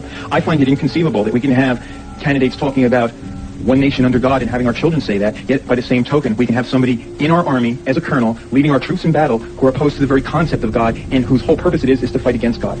Worshipping of Satan is not a crime in the United States of America. It's protected under the First Amendment. They're not committing any crime. There's nothing that the United States law enforcement can do. It's not against the law to be a Satanist or to be a member of a witchcraft group, or to be a doorknob worshiper. I don't really care what your form of religion is. I don't investigate the religion. It's the crime I investigate. There are people that are using the occult, are claiming to be Satanists, and that they are abusing children. We know it. But there are deeper reasons that go beyond mere lust for power and the unlimited drugs and deviant sexual behavior that go with it. I think a lot of people really wonder why these people act like this, why these people sacrifice children, why they are all pedophiles, why they worship a demon, basically. And I think that there's a lot of people that are not okay with just the answer of, well, they're just sick, or, well, they're just psychologically deranged. I think it can be put in one four-letter word, lust. And I don't just mean sexual lust. There is a lust for power that is part of our sinful nature. There is a lust, of course, for sexuality. And there is a kind of, C.S. Lewis talks about it as a spiritual lust, as the kind of spiritual itch to want to somehow reach into the unknown. We're fascinated by it. Okay, a lot of people have this funny notion that Satanism is Anton LaVey and the Temple of Set, Michael Aquino, and the Order of the Trapezoid and all that. That's the flesh, okay? But what is the attraction of these cults? And how are people lured into them? As far as the attraction, I mean, what actually would make somebody become a Satanist? Well, for some people, in my case at least, it was a gradual infiltration. It was a move from things like ESP and flying saucers, and then just a very gradual, many-year slide into finally regarding Satan as my God. The Satanists have merely followed the pantheist way of thought to its logical conclusion. If there are no absolutes, if God doesn't exist, he hasn't set absolute limits to what we can do. So therefore, anything that the self decides it wants, the self can go after. Satanism gives you a sense of power. It gives you a feeling that you have power over your own life. Of course, it's the ultimate delusion, because actually what you have done is you have totally surrendered control of your life to a demented, brilliant psychopath, Satan himself. I think a lot of these kids who are brought up by these Satanists who sacrifice these children in religious rituals. Do you believe that's true? I don't know, I just made that up. Is that true?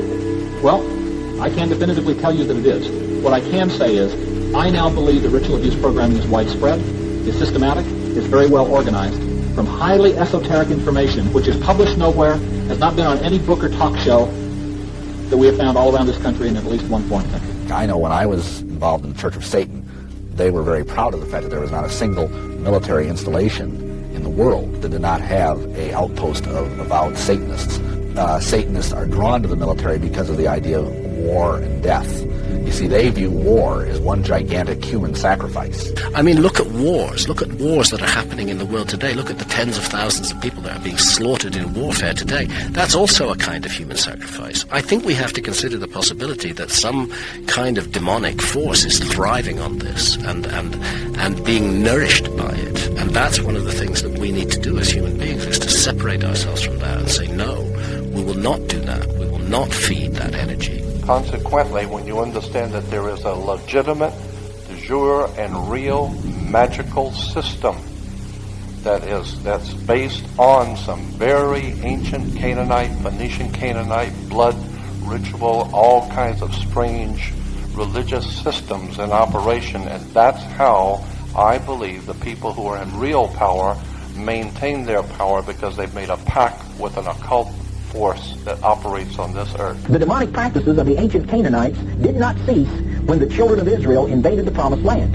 They have been passed down through the centuries within the mystery religions. The mystery of iniquity, the secret power of lawlessness. This is the global system of the fallen ones, as they're entrenched into humans, and as they begin to embed this global, dream of regime change, bring down all the nations, bring a new global order. You can't do that without the troops. You cannot do that at all. You can't have a new world order without the most superior military troops in history. The big picture, they want it all. They want to enslave your child, your wife, your mother. There isn't anything that you ever had. There isn't anything that you own. There isn't any right that you possess that they're not planning on taking away. They want it all. You've got a choice. You can join in this fight, or you can die. External control of the mind is not something new. It's thousands of years old. You may be surprised to know that satanic ritual abuse is really not a new problem. It's recorded in caves. It's recorded the exact formula for trauma-based mind control in the Egyptian Book of the Dead. And it hasn't gone away. It is not subsiding. It is not a fad over, just a period of time. It is the sequence of satanic evolution. And there is an agenda so vast, so wide, so broad, so strong that God began to reveal and give insight to it 2,600 years ago. Those of us that read the Bible and understand its literal interpretation about the sins of the father, understand what multi-generational abuse means. In this case, multi-generational abuse, and that begins, by the way, at birth, involves horrendous sexual and psychological and physical abuse that is put on these children by their caregivers. We go all the way back to Ezekiel chapter 8. The underground Luciferic, the serpent worship, human sacrifice is very similar, and I would say it is generational. So the sense of satanic generational development on the earth since the fall of the human race, even after the flood, we have this project of war against God, war against the people of God. Now then there are generational Satanists. These are people who would have Satanism in their family, and it's passed down from generation to generation, just as the name would intimate, and these Satanists would reproduce all kinds of horrors secretly. From infancy, they've learned all these things. They've been molested, forced to drink blood, eat feces, urinated upon, sodomized, and just from generation to generation, it continues. You come from generations of ritualistic abuse? Yes, my family has an extensive family tree, and they keep track of who's been involved and who hasn't been involved. And it's gone back to like 1700. And so you were... Right. I was born into a family that believes in this. On May the 1st, 1989, viewers of the Oprah Winfrey Show, a very famous television program, were in for quite a surprise. Oprah interviewed a young Jewish girl named Rachel, who testified on the program that her family had for several generations engaged in the practice of ritual murder. So when you were brought up in this kind of evilness, did you just think it was normal? Yes, I mean, it's like if you grow up with something, you think it's normal. Mm-hmm. And does everyone else think it's a nice Jewish family? From the outside, you appear to be a nice Jewish girl? Definitely. And you all are worshiping the devil inside the home? Right. There's other Jewish families across the country, not just my own family. Really? A year later, in 1990, Rachel again bravely stepped forward and admitted that this terrible deed had occurred, as noted in the March 1990 issue of Cult Watch Response. Recently, I had enough courage to share some of my story. I revealed that I am a Jewish survivor of a multi-generational family who practiced human sacrifice and cannibalism. Well, I'm very surprised because the Jewish faith is the Jewish faith, and worshiping the devil is not a part of the Jewish faith. But the Jewish people do not worship the devil. I hope the Jews did kill Christ. I'd do it again. There's a book that I had just come across called Lilith's Cave, which is a book of Jewish mysticism and supernatural. And there's a lot in that book that relates to what I, endured when I was a child. I want to stop right here, though, because you know how people build prejudices. I want to make it very clear. This is one Jewish person. So don't go around now saying to people, those Jewish people, they're worshiping. This is just one person. It's time to wake the town and tell the sheeple. We're being led like sheep to the slaughter. I don't know if you've ever seen sheep go to the slaughter, but they are generally led by a Jew. Shut it down! Shut it down! Judas goat. The Judas goat will bring them all the way up the ramp, and right before they drop the trap on the sheep, the Judas goat steps to the side. And so who knows about it? Lots of people now. All right, you ready? I said, Jew. Who the hell is Jew? Jew ready. This is the first time I heard of any Jewish people sacrificing babies. But anyway. And again, these are the religions that predate Christianity, that had to go underground under that. They don't call themselves devil worshippers. The devil is their god. When you have Jesus and Logos as your thesis, the antithesis, or the antithesis, is of course Satan. The teaching of the mystery religions has been preserved in the literature and practice of several secret societies. While the word Lucifer and the goddess cults are demonized by later organized religions, the pagan rituals associated with them were kept alive and portrayed as veiled symbolism and practiced covertly by secret societies until today. The practice of human sacrifice has been propagated to the present day through the mystery religion. There have been many cultures all throughout the earth that have practiced child sacrifice and ritualistic murder. Ritual human sacrifice has been happening for thousands of years. Ancient cultures like the Aztecs and Mayans believed that offering up their fellow man and women was a way to strengthen and appease the gods. In every ancient society, when they started to degenerate, they would order women to take their firstborn sons. It's in every history book. It's in burial grounds all over the world. And to throw their babies into fiery pits or into pools of water. Now, let's talk about another particular favorite subject, and that is sacrifice, and not just referring to animals per se, but the topic of human sacrifice as well when it comes to ancient religion. Do we have any evidence at all for human sacrifice within the borders or regions of what we consider ancient Israel to be? And if so, is that due to the Israelites or possibly due to florid borders of their neighbors? The Old Testament records the practice of animal sacrifice from the times of Abraham, Isaac, and Jacob, and perhaps even earlier. One of the purposes of recounting the new sacrifice of Isaac, which was interrupted by God, was to illustrate the sublime significance and need of animal sacrifice as supplanting the abomination of human sacrifices, often practiced by pagans in the surrounding areas. Babylon was the ancient pagan empire prominent in biblical prophetic works as an enemy of God's people due to their occult practices, sexual depravity, ritual sacrifice, and other sin. The Babylonian mystery religion was started by Nimrod and his wife Semiramis. According to Flavius Josephus, a Jewish historian who lived during the time of Jesus, Nimrod was the builder of the Tower of Babel and was the first man that Satan tried to use to set up a new world order. It is important that you know that Nimrod incorporated into his worship system the grisly practice of human sacrifice and cannibalism. The new sacrifice of Isaac would also be an illustration of the Christian doctrine of Jesus, the only begotten Son of God, sacrificed to atone for the sins of man, the Lamb of God. And this is in the Bible. As I said, that there are many things in the scriptures that are hidden right in front of you. And if you don't know what they mean, you'll be surprised when you begin to look at where these stories come from. But as the Bible tells us, there is nothing new under the sun. The same satanic evils which engaged in this practice today were led by the same spirit of the ancient world. Luciferians worship various ancient pagan gods, including Lucifer, Moloch, Baal, Dagon, Imhotep, Horus, Isis, Anubis, and Set. What and that thing? In Egypt, he's Ammon. In India, he is Shiva. In ancient Greece, he is Zeus, king of the gods. In all cases, he is the supreme deity. These cultures were not in communication with each other, but they were, in every case, right before their fall, killing babies for demon gods. The interesting thing about all of these various cultures is we find commonalities everywhere, and there seems to have been a lot of cultural diffusion.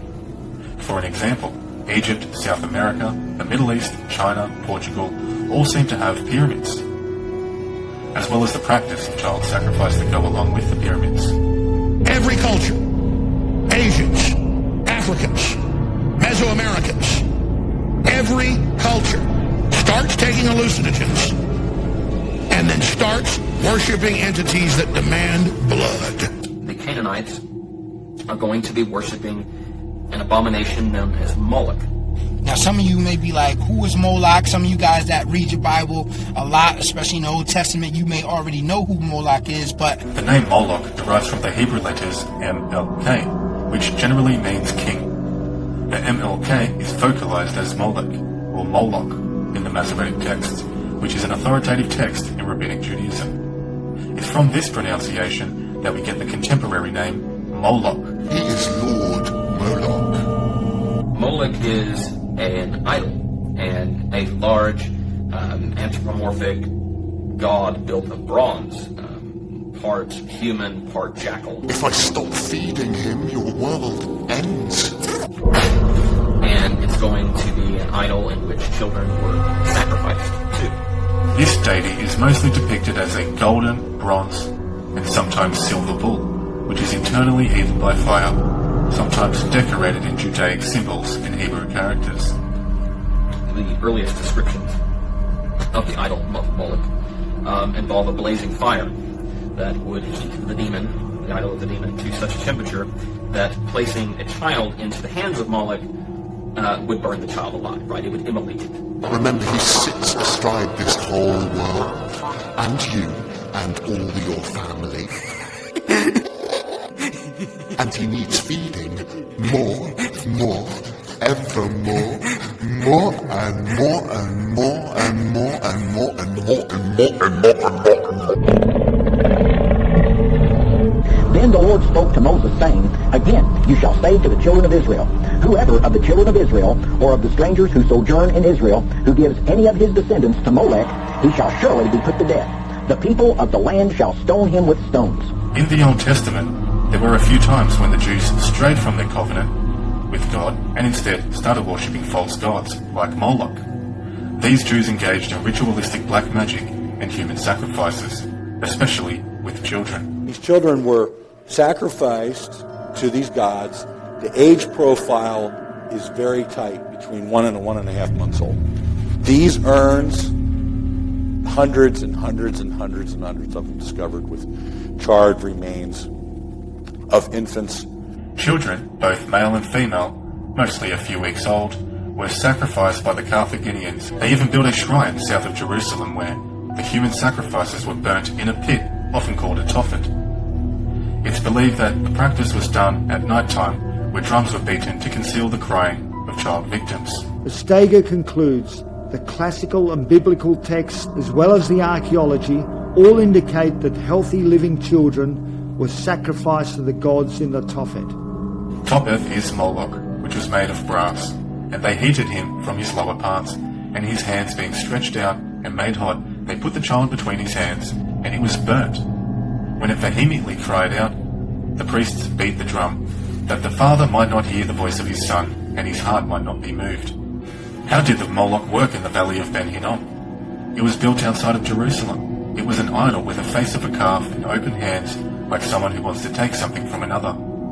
They would light this idol on fire until his hands were scorching. There were 7 chambers before him, and according to the quality of the sacrifice, that is how close one could come to him.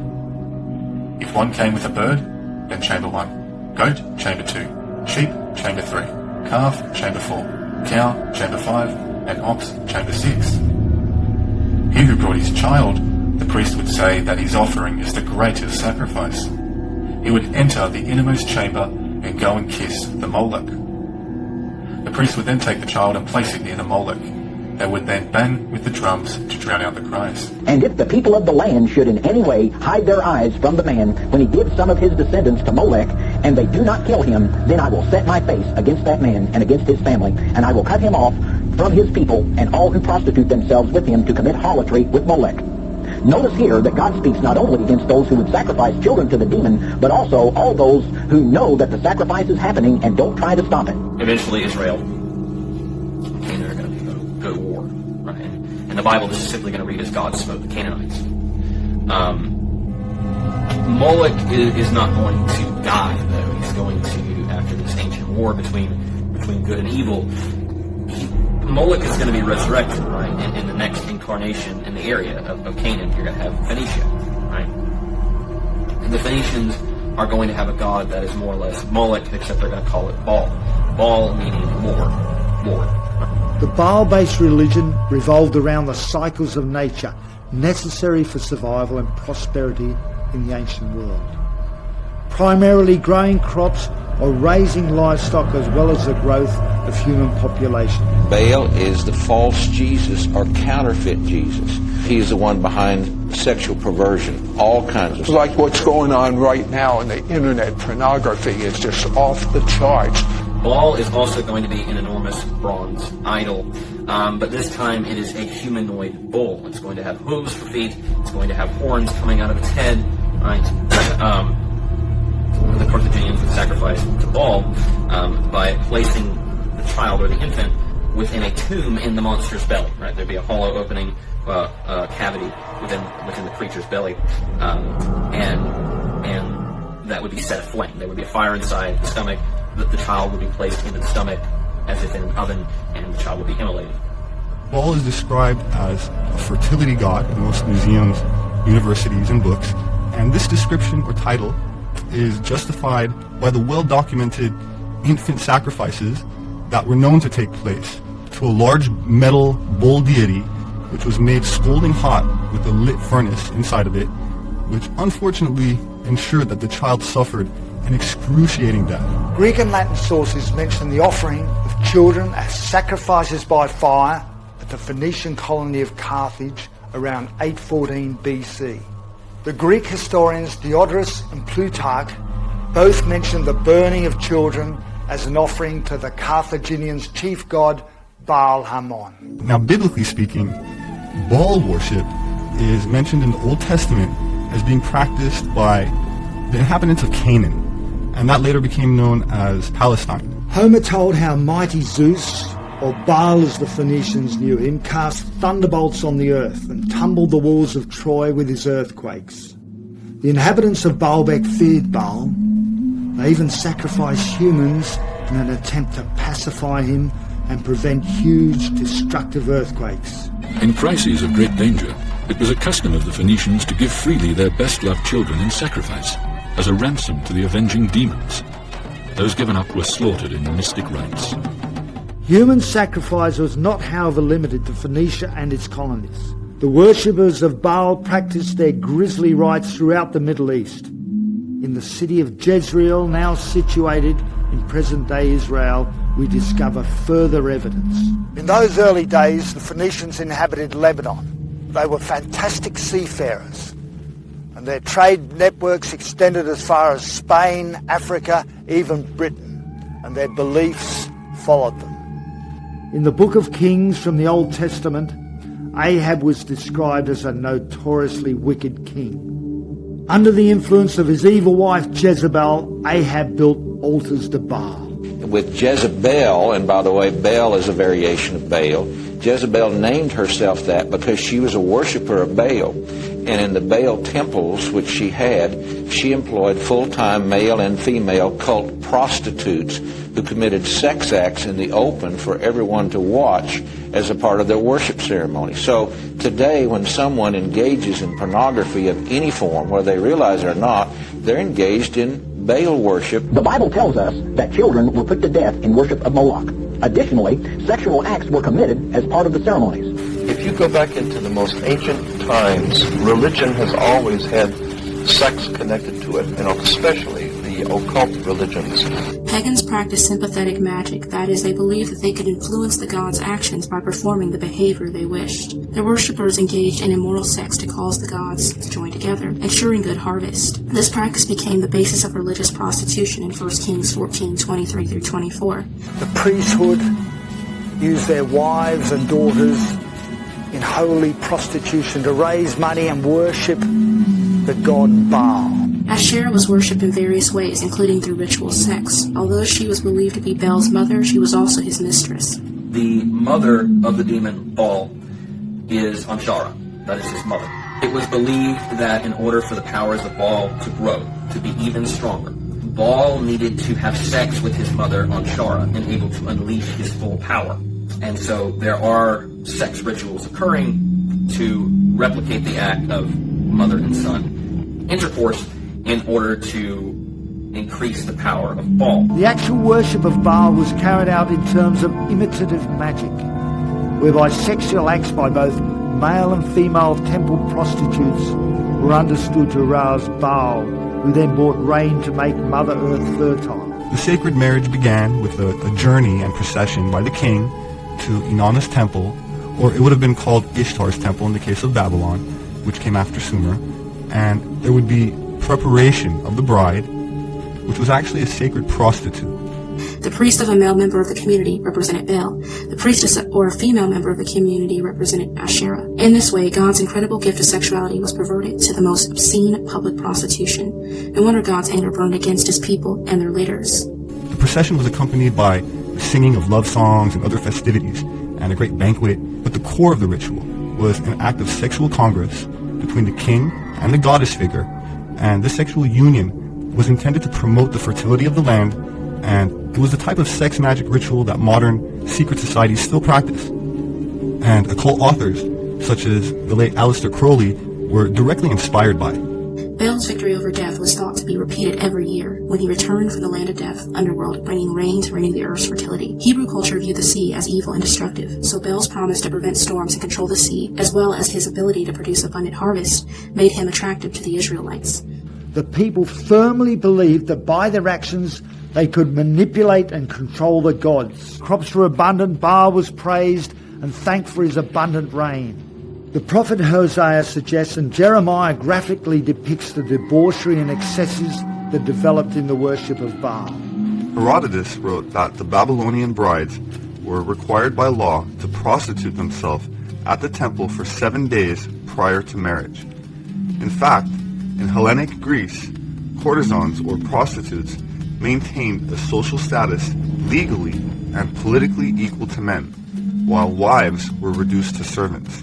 So just to be clear, the sacred marriage was not taboo at all, but a state-sponsored occasion, a required royal ritual in which the king played the male role of the deity Dumuzi, the spouse of Inanna, who could be compared to Venus, Aphrodite, Ishtar, and many other goddess archetypes. Because of the sexual overtones of Baal worship, It was easy to use the metaphor of adultery or prostitution to describe the problem that such syncretism raised. The Israelites struggled with Baal worship until the time of the exile, especially after its official establishment as a state religion for a time during the reign of Ahab and Jezebel around 850 BC. You have disturbing blood magic occurring, right? The offering of human children, infants, to the demon. And then you have disturbing sex rituals occurring to increase the power of that demon. And this is the understanding of magic that these ancient Hebrews are going to have. This is what they're encountering, right? And there is a constant effort by the Canaanites and the Phoenicians to convert the Hebrews to this religion. The Bible states that the Canaanite cults practiced these sex acts, but it had no place in the Israelite religion. Deuteronomy says that none of the daughters of Israel shall be Kadesha, nor shall any of the sons of Israel be Kadesh. The significance of this was this god, which is usually depicted as a golden bull with a fiery altar at its base, required child sacrifice. A holy sacrifice consumed by fire, or what the Babylonian Talmud calls Korban Olah. The Korban Olah is better known for its traditional name in the English, which is Holocaust, which comes from the Greek word holocaustus. A literal holocaust. This is where the term Holocaust comes from, a burnt sacrifice. Okay, and these Canaanites would be doing this. They'd be burning kids to Baal. They'd be burning kids where they'd have a big steel oven with the hands of the god. You take your baby up with a 500-degree thing and watch it fry. The Greeks are also going to describe this ritual. Diodorus Siculus described the ritual. There was in their city a bronze image of Cronus, extending its hands, palms up, and sloping towards the ground, so that each of the children, when placed thereon, rolled down and fell into a sort of gaping pit of fire. Drums and flutes would be played at the ceremony as the infant was sacrificed to drown out screams. You'd fry a baby on a basically outdoor barbecue pit and then eat it. Watch the priest pull a leg off your baby. At these ceremonies, even the most powerful families had to produce a victim to placate Baal Hamoth. According to the historian Roy Decker, they even attempted to save their kin by substituting servant children. Nevertheless, when the city was threatened by Roman armies, earthquakes, drought and famine, the high priests ruthlessly sought Baal's appeasement. But the biblical tradition is very clear in talking about that the Phoenicians burned their babies, sacrificed their children, and there is a biblical narrative saying that this tradition also came to Jerusalem in the late Iron Age. Numbers 3:11 through 13. The Bible's repeated condemnation of a child sacrifice shows God's hatred of it, especially among his people. Diodorus and Plutarch and church fathers like Tertullian condemn the Carthaginians for the practice of child sacrifice. The Old Testament strictly forbids the sacrifice of humans and the worshipping of false gods. However, like we just read, many Jews and Israelites practice these traditions anyway. While many of these practices among the Semitic people predated Abraham, we can see plenty of influences coming from outside also. Like when the Jews escaped Babylonian captivity, they brought many of the demonic teachings with them. We can see a constant theme of the children of Israel looking to the Canaanite deities for fertility, for prosperity with the crops, and for wealth with harvest. It is true, because of the wickedness of the Canaanites, which included sodomy and infant sacrifice, Israel had been commanded by God to be harsh in her treatment of the inhabitants of the land. God made it clear that the Canaanites were not simply to be avoided, but destroyed. It's hard to know why Yahweh's people failed to see that he alone had power over these things. Possibly, their desert origins led them to question God's sovereignty over fertile land. Or maybe it was simply the sinful pagan practices that attracted them to Baal. Right, and there are going to be some Hebrews and Israelites who are going to convert over to Moloch, who are going to convert to Baal. And that is why there are such strong scripture verses in Leviticus just damning everything associated with the Canaanites, right? We can also read about this when studying the foreign concubines of Solomon, who promoted these traditions within the various temples at that time. We also know that child sacrifice was very prominent within the Carthaginian, Canaanite, and Phoenician society. all of which were in close proximity to the Jews. A common denominator with all of these outside influences is that they all worshipped Moloch.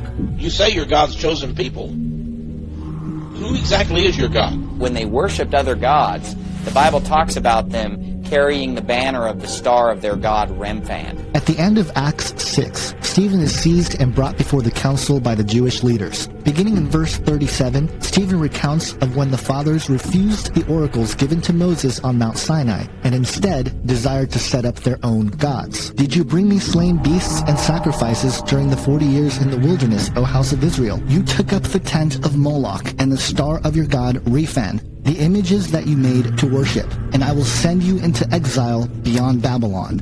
In Amos, God said, you have taken up the star, and you have actually sacrificed your own children to the star god through the fires. They sacrificed their own children, the Jews did, to the star god. In other words, what Stephen pointed out in Acts 7 that caused early Israelites to fall into Babylonian exile was the worship of the star of Remphan, or the hexagram. You rejected the God of the Bible. You took up for yourself the star, that's the six-point star, of your God, called Remphan or Kiyun. All these were names for Moloch, the great Baal, the great fire god, who was the devil. All of these things interweave and are interwoven into each other. And what it all comes back to is satanic symbolism.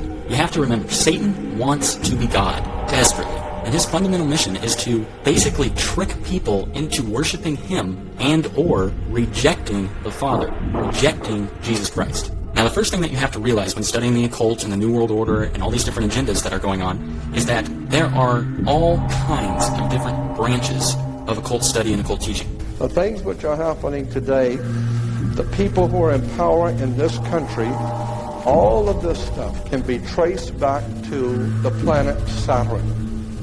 Saturn is a very, very pivotal, important concept in theology and religion, and most people have never been told any of this and have no knowledge of it at all. According to Elcott's commentary for English readers, Remphan appears to have been understood by the Septuagint translators as an equivalent for the Hebrew Kayun, which is supposed by many scholars to be identified with the planet Saturn, of which Remphan, the Septuagint form of the name, was the Coptic or Egyptian name. Barnes' notes on the Bible states, quote, because the object of worship called Kayun in Hebrew was called Remphan in the language of Egypt, it is generally agreed that the object of their worship was the planet Saturn. The Romans equated Saturn to the Greek Kronos, or Father Time, and this in turn made Saturn the god of sowing and harvest. In other words, a god that was highly revered and worshipped in ancient Rome. Some of you may be aware that bits and pieces of Saturn worship have made their way through time and are still being used today, albeit in a different context. Well, what if someone told you that was no accident or coincidence, and that it could all be traced back to a group that is still worshipping Saturn, and that group is in control of much more than most people would care to admit? His symbol, long before the Hebrews were ever in Canaan, the symbol in Canaan for the planet Saturn was a six-pointed star. Today we call that star the Star of David. There was no Star of David. It's the Star of Saturn. All of the Jewish reference books, all the Encyclopedia Judaica, you go to the synagogue, go up into Mulholland Drive, up to the Jewish University and spend 3 weeks there and look up Saturn. You'll find out that 98% of all Judaism is a worship of the planet Saturn. Gotta wake up and understand where this stuff comes from. So in order to understand why Saturn is so important to the occult, we first need to realize that the entire world has been worshipping Saturn for thousands of years. Saturn has been given many names in the past. It received the name Saturn from the Romans. The Romans called Saturn the god of time. When personifying Saturn, the Romans had it equipped with a scythe or sickle. In ancient Greece, they called Saturn Kronos. This means Father Time. When they personified Saturn, the Greeks also displayed Saturn holding a scythe or sickle with a large white beard. In times of antiquity, Saturn was known as Kronos, the god of time. The story goes, Kronos was told the prophecy that one day his children would usurp him as king. After hearing this, he decided the only rational thing to do was to eat all of his children. Jupiter was called the son of Saturn. Kronos, who had castrated his own father, Uranus, with a sickle, swallowed all his children by Rhea as soon as they were born, for fear that one would overthrow him. That was until Rhea contrived to smuggle the infant Zeus away. He grew up on Mount Ida, suckled by a goat, and grew up to overthrow his father. It was prophesied that one day Saturn would lose power and one of his children would kill him. To prevent this from happening, each time his wife delivered a child, he would immediately swallow it. Saturn has always had a negative, if not evil, significance. Esoterically, it's associated with man's limitations, restrictions, death, and decay. His name in Greek was Kronos, the ruler of time. Saturn, with his sickle, was associated with the harvest, the passing of seasons, of a timeless era of plenty and bounty before time, a golden age. His devouring of his children taken as an allegory for the passing of generations. That Zeus was spared this fate of being devoured can be interpreted as his generation not being devoured by time, but instead everlasting, like the evergreen tree used now as the Christmas tree, green year-round. The myth illustrates the cycle of death and rebirth, creation and destruction. For this reason, Saturn and its rings are associated with the Ouroboros, the serpent biting its own tail. Saturn is an important key to understanding the long heritage this conspiracy has back to antiquity. The city of Rome was originally known as the Saturnia, or City of Saturn. The Roman Catholic Church retains much of Saturn worship in its ritual. Saturn also relates to Lucifer. In various occult dictionaries, Saturn is associated with evil. The Roman statesman and philosopher Marcus Cicero called Saturn Phaenon, a word meaning shining. Saturn is where we get our name for Saturday, and Saturnalia was probably the most popular festival of the Roman calendar, characterized by revelry and orgy.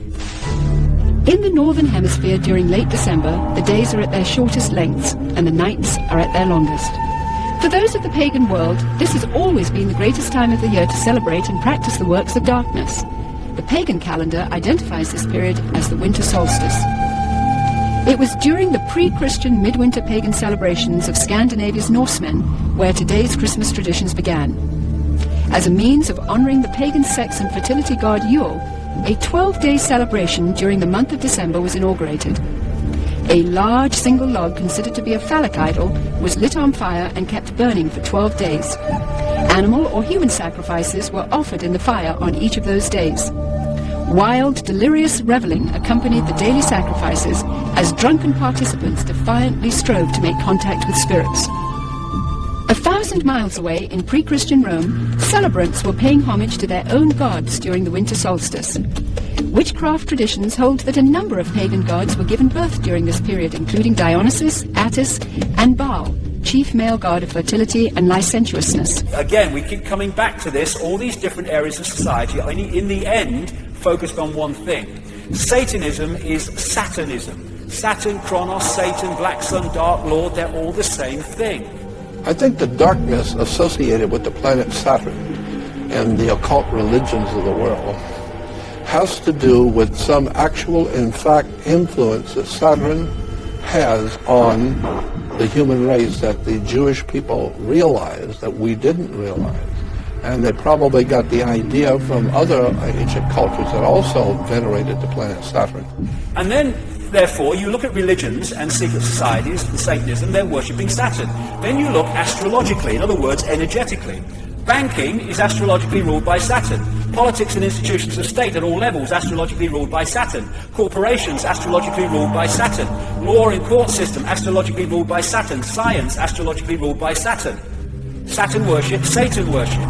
But most people do not realize that astrotheology forms the foundation for virtually all religions on the face of the earth. It has to do with the worship of the heaven.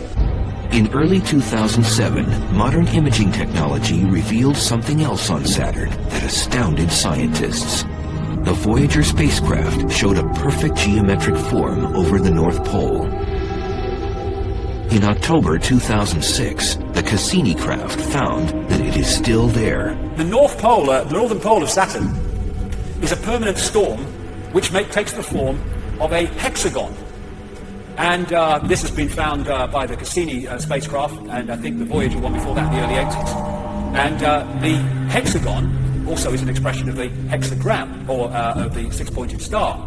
It's just bizarre. It sits there kind of still. It doesn't move with the planet. The pole, there's a hexagonal feature, a six-sided polygon that encircles the pole, at about 78 degrees north latitude. And it's sitting there as a set feature. For some reason, on the North Pole of Saturn is a hexagram, a 6-pointed hexagram on the North Pole of Saturn. Scientists cannot explain how there is a 6-pointed star on the North Pole of Saturn, and what's even worse to try and explain is how come the Jews knew that Saturn was connected to 6 in a hexagram. Somehow or another the Jews knew that 6-pointed star was somehow connected to Saturn. And while there may be nothing to it, it's awfully strange, as we will come to see, that the hexagram, the 6-pointed star, which contains in the middle a hexagon, had associations with the planet Saturn thousands of years ago. The Star of David is a 6-pointed star. Well, a 6-pointed star is actually referred to by the reference words as a hex, a hexagram. Hex simply means 6. It comes from the Jewish Kabbalah, Jewish magic. It is a symbol of dark summoning. For the occult, if you want to put a hex on somebody, or if you want to have a spirit come forth, this is the symbol that you would use. It is not. It never has been. It never will be the Star of David. So 6 is a 6-pointed star. And today the Jews call it the Star of David. But the encyclopedias will show you that a 6-pointed star is a hex, and it will tell you that it was originally the Star of Saturn.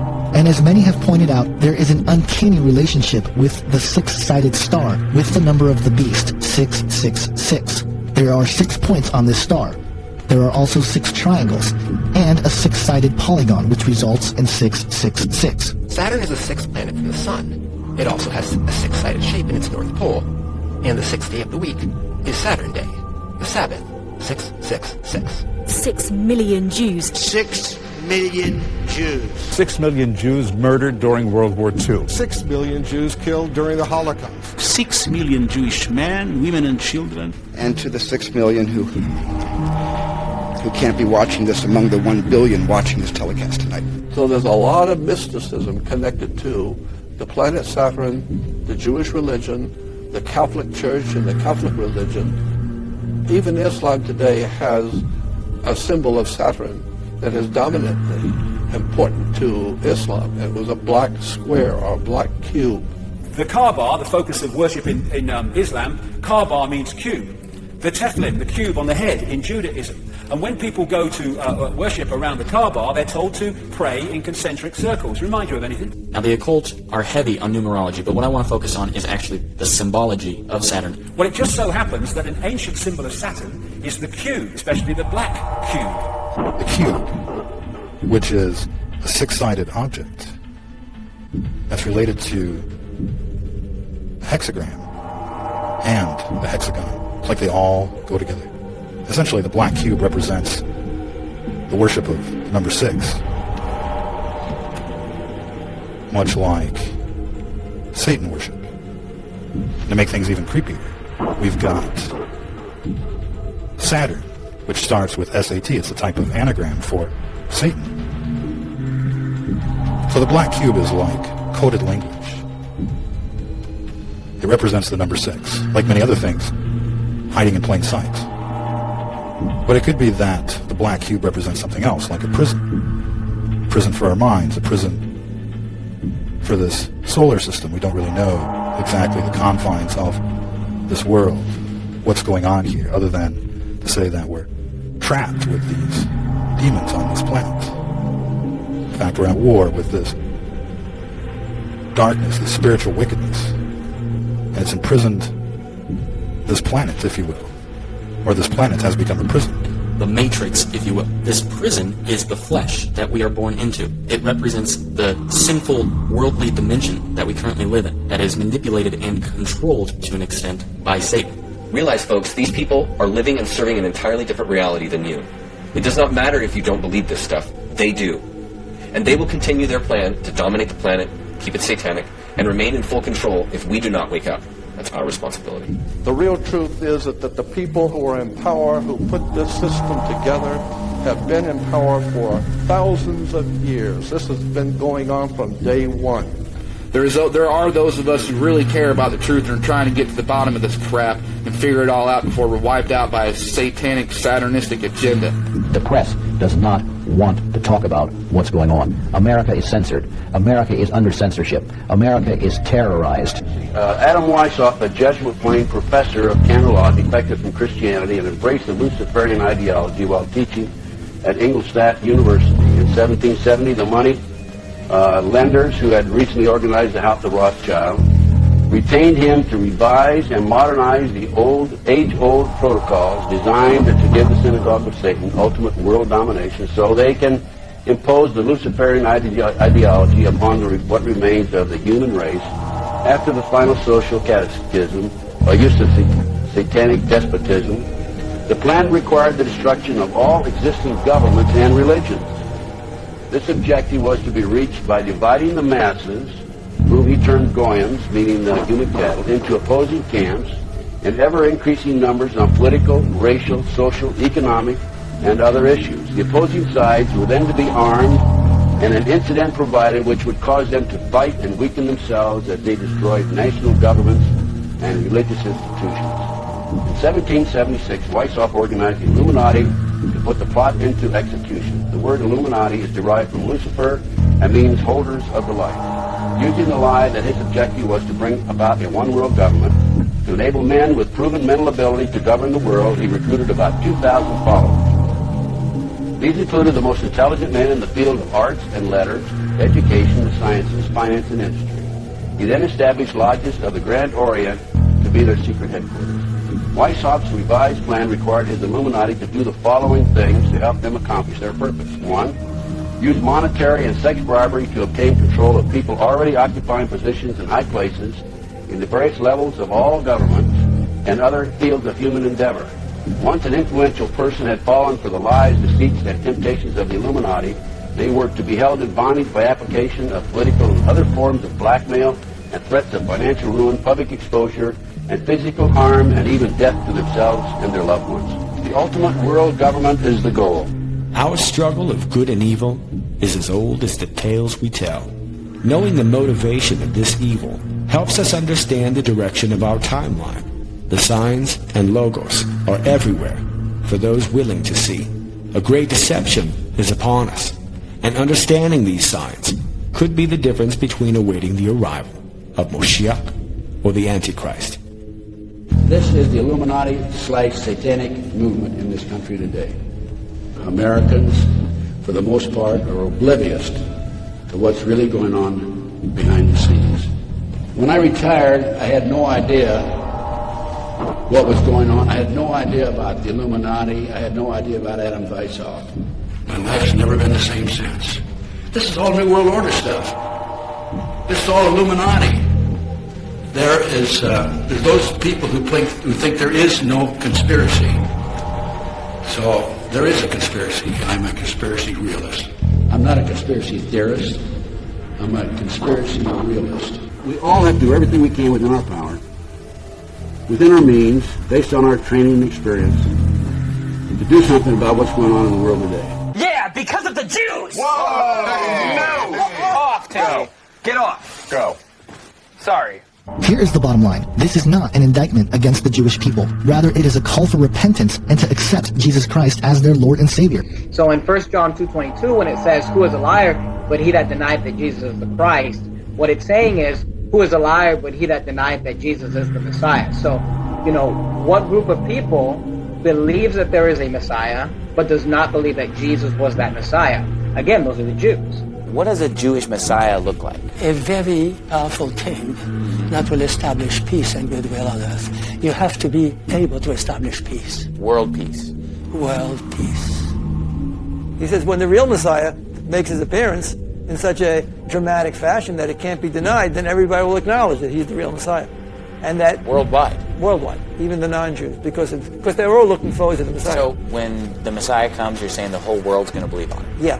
The entire world, because his purpose will be to bring the entire world to the proper observance. All the nations will stream towards Jerusalem to learn from him. Okay. It will initiate a period of world peace. Mm-hmm. The Messiah will be a tremendous charismatic figure with great knowledge and communication skills. He'll also be a great warrior. He will be the defender of the Jews, and he will defeat all their enemies in a permanent kind of a way. If you listen to how the Jews describe their Messiah, they paint a perfect picture of what the Bible describes as the Antichrist. He's going to conquer the entire world. He's going to bring peace through war. He's going to be believed on by all religions of the world. He's going to bring world peace. He's going to unite us all. Contrast this with the teachings of Christ, who asks mankind to accept him as Savior, follow his example, and love and care for others unselfishly. There is no neutrality.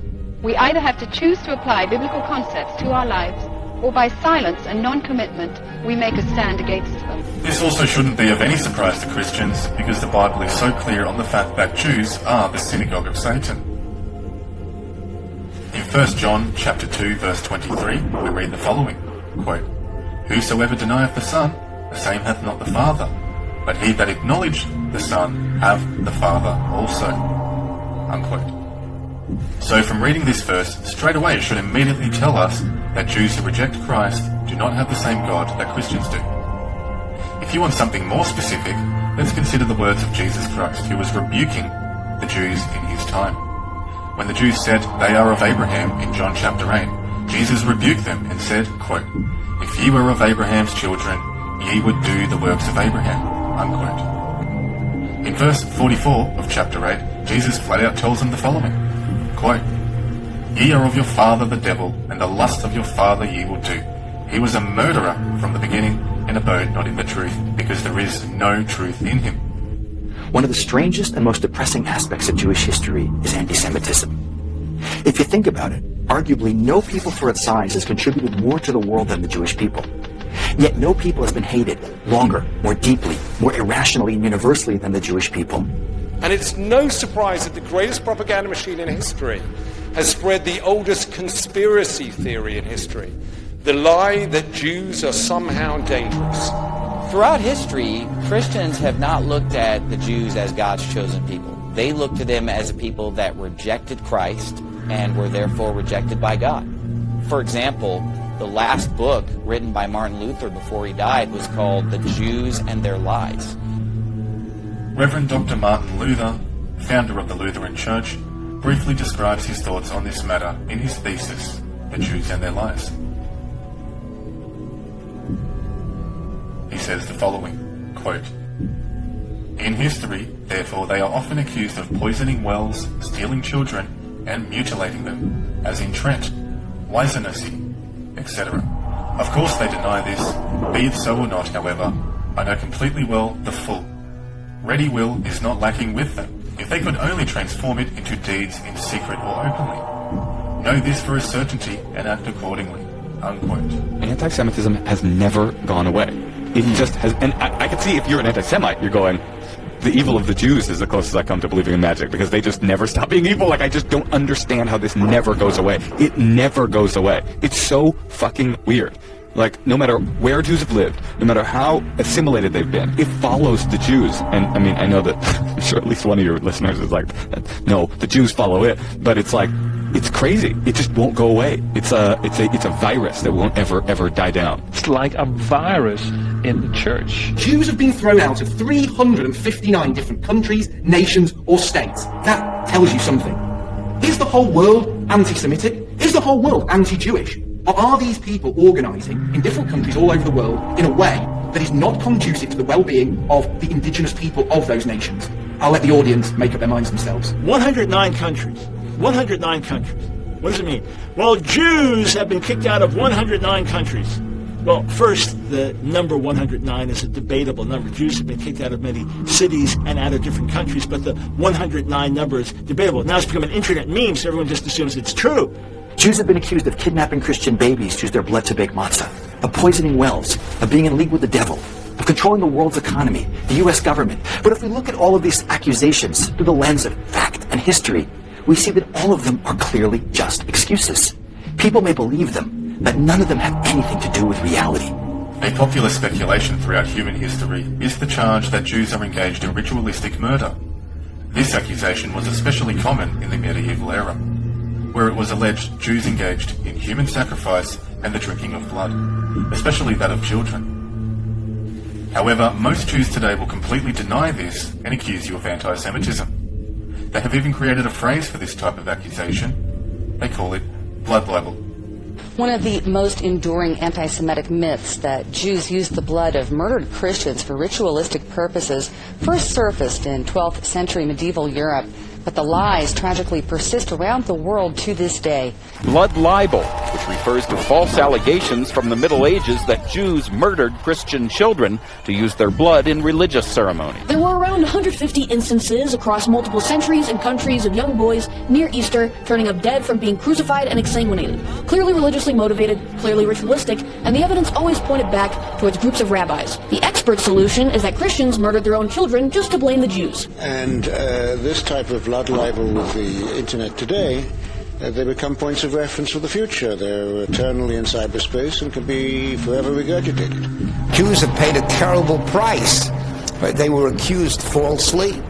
Their children were murdered because of these libels. Apparently it's not historical revisionism when they rewrite history to exonerate Jewish people from ever having committed a single evil act. But I digress. I have to ask you one question because it's come to our attention. It's all over the internet. Remarks that you made recently to El Quds TV.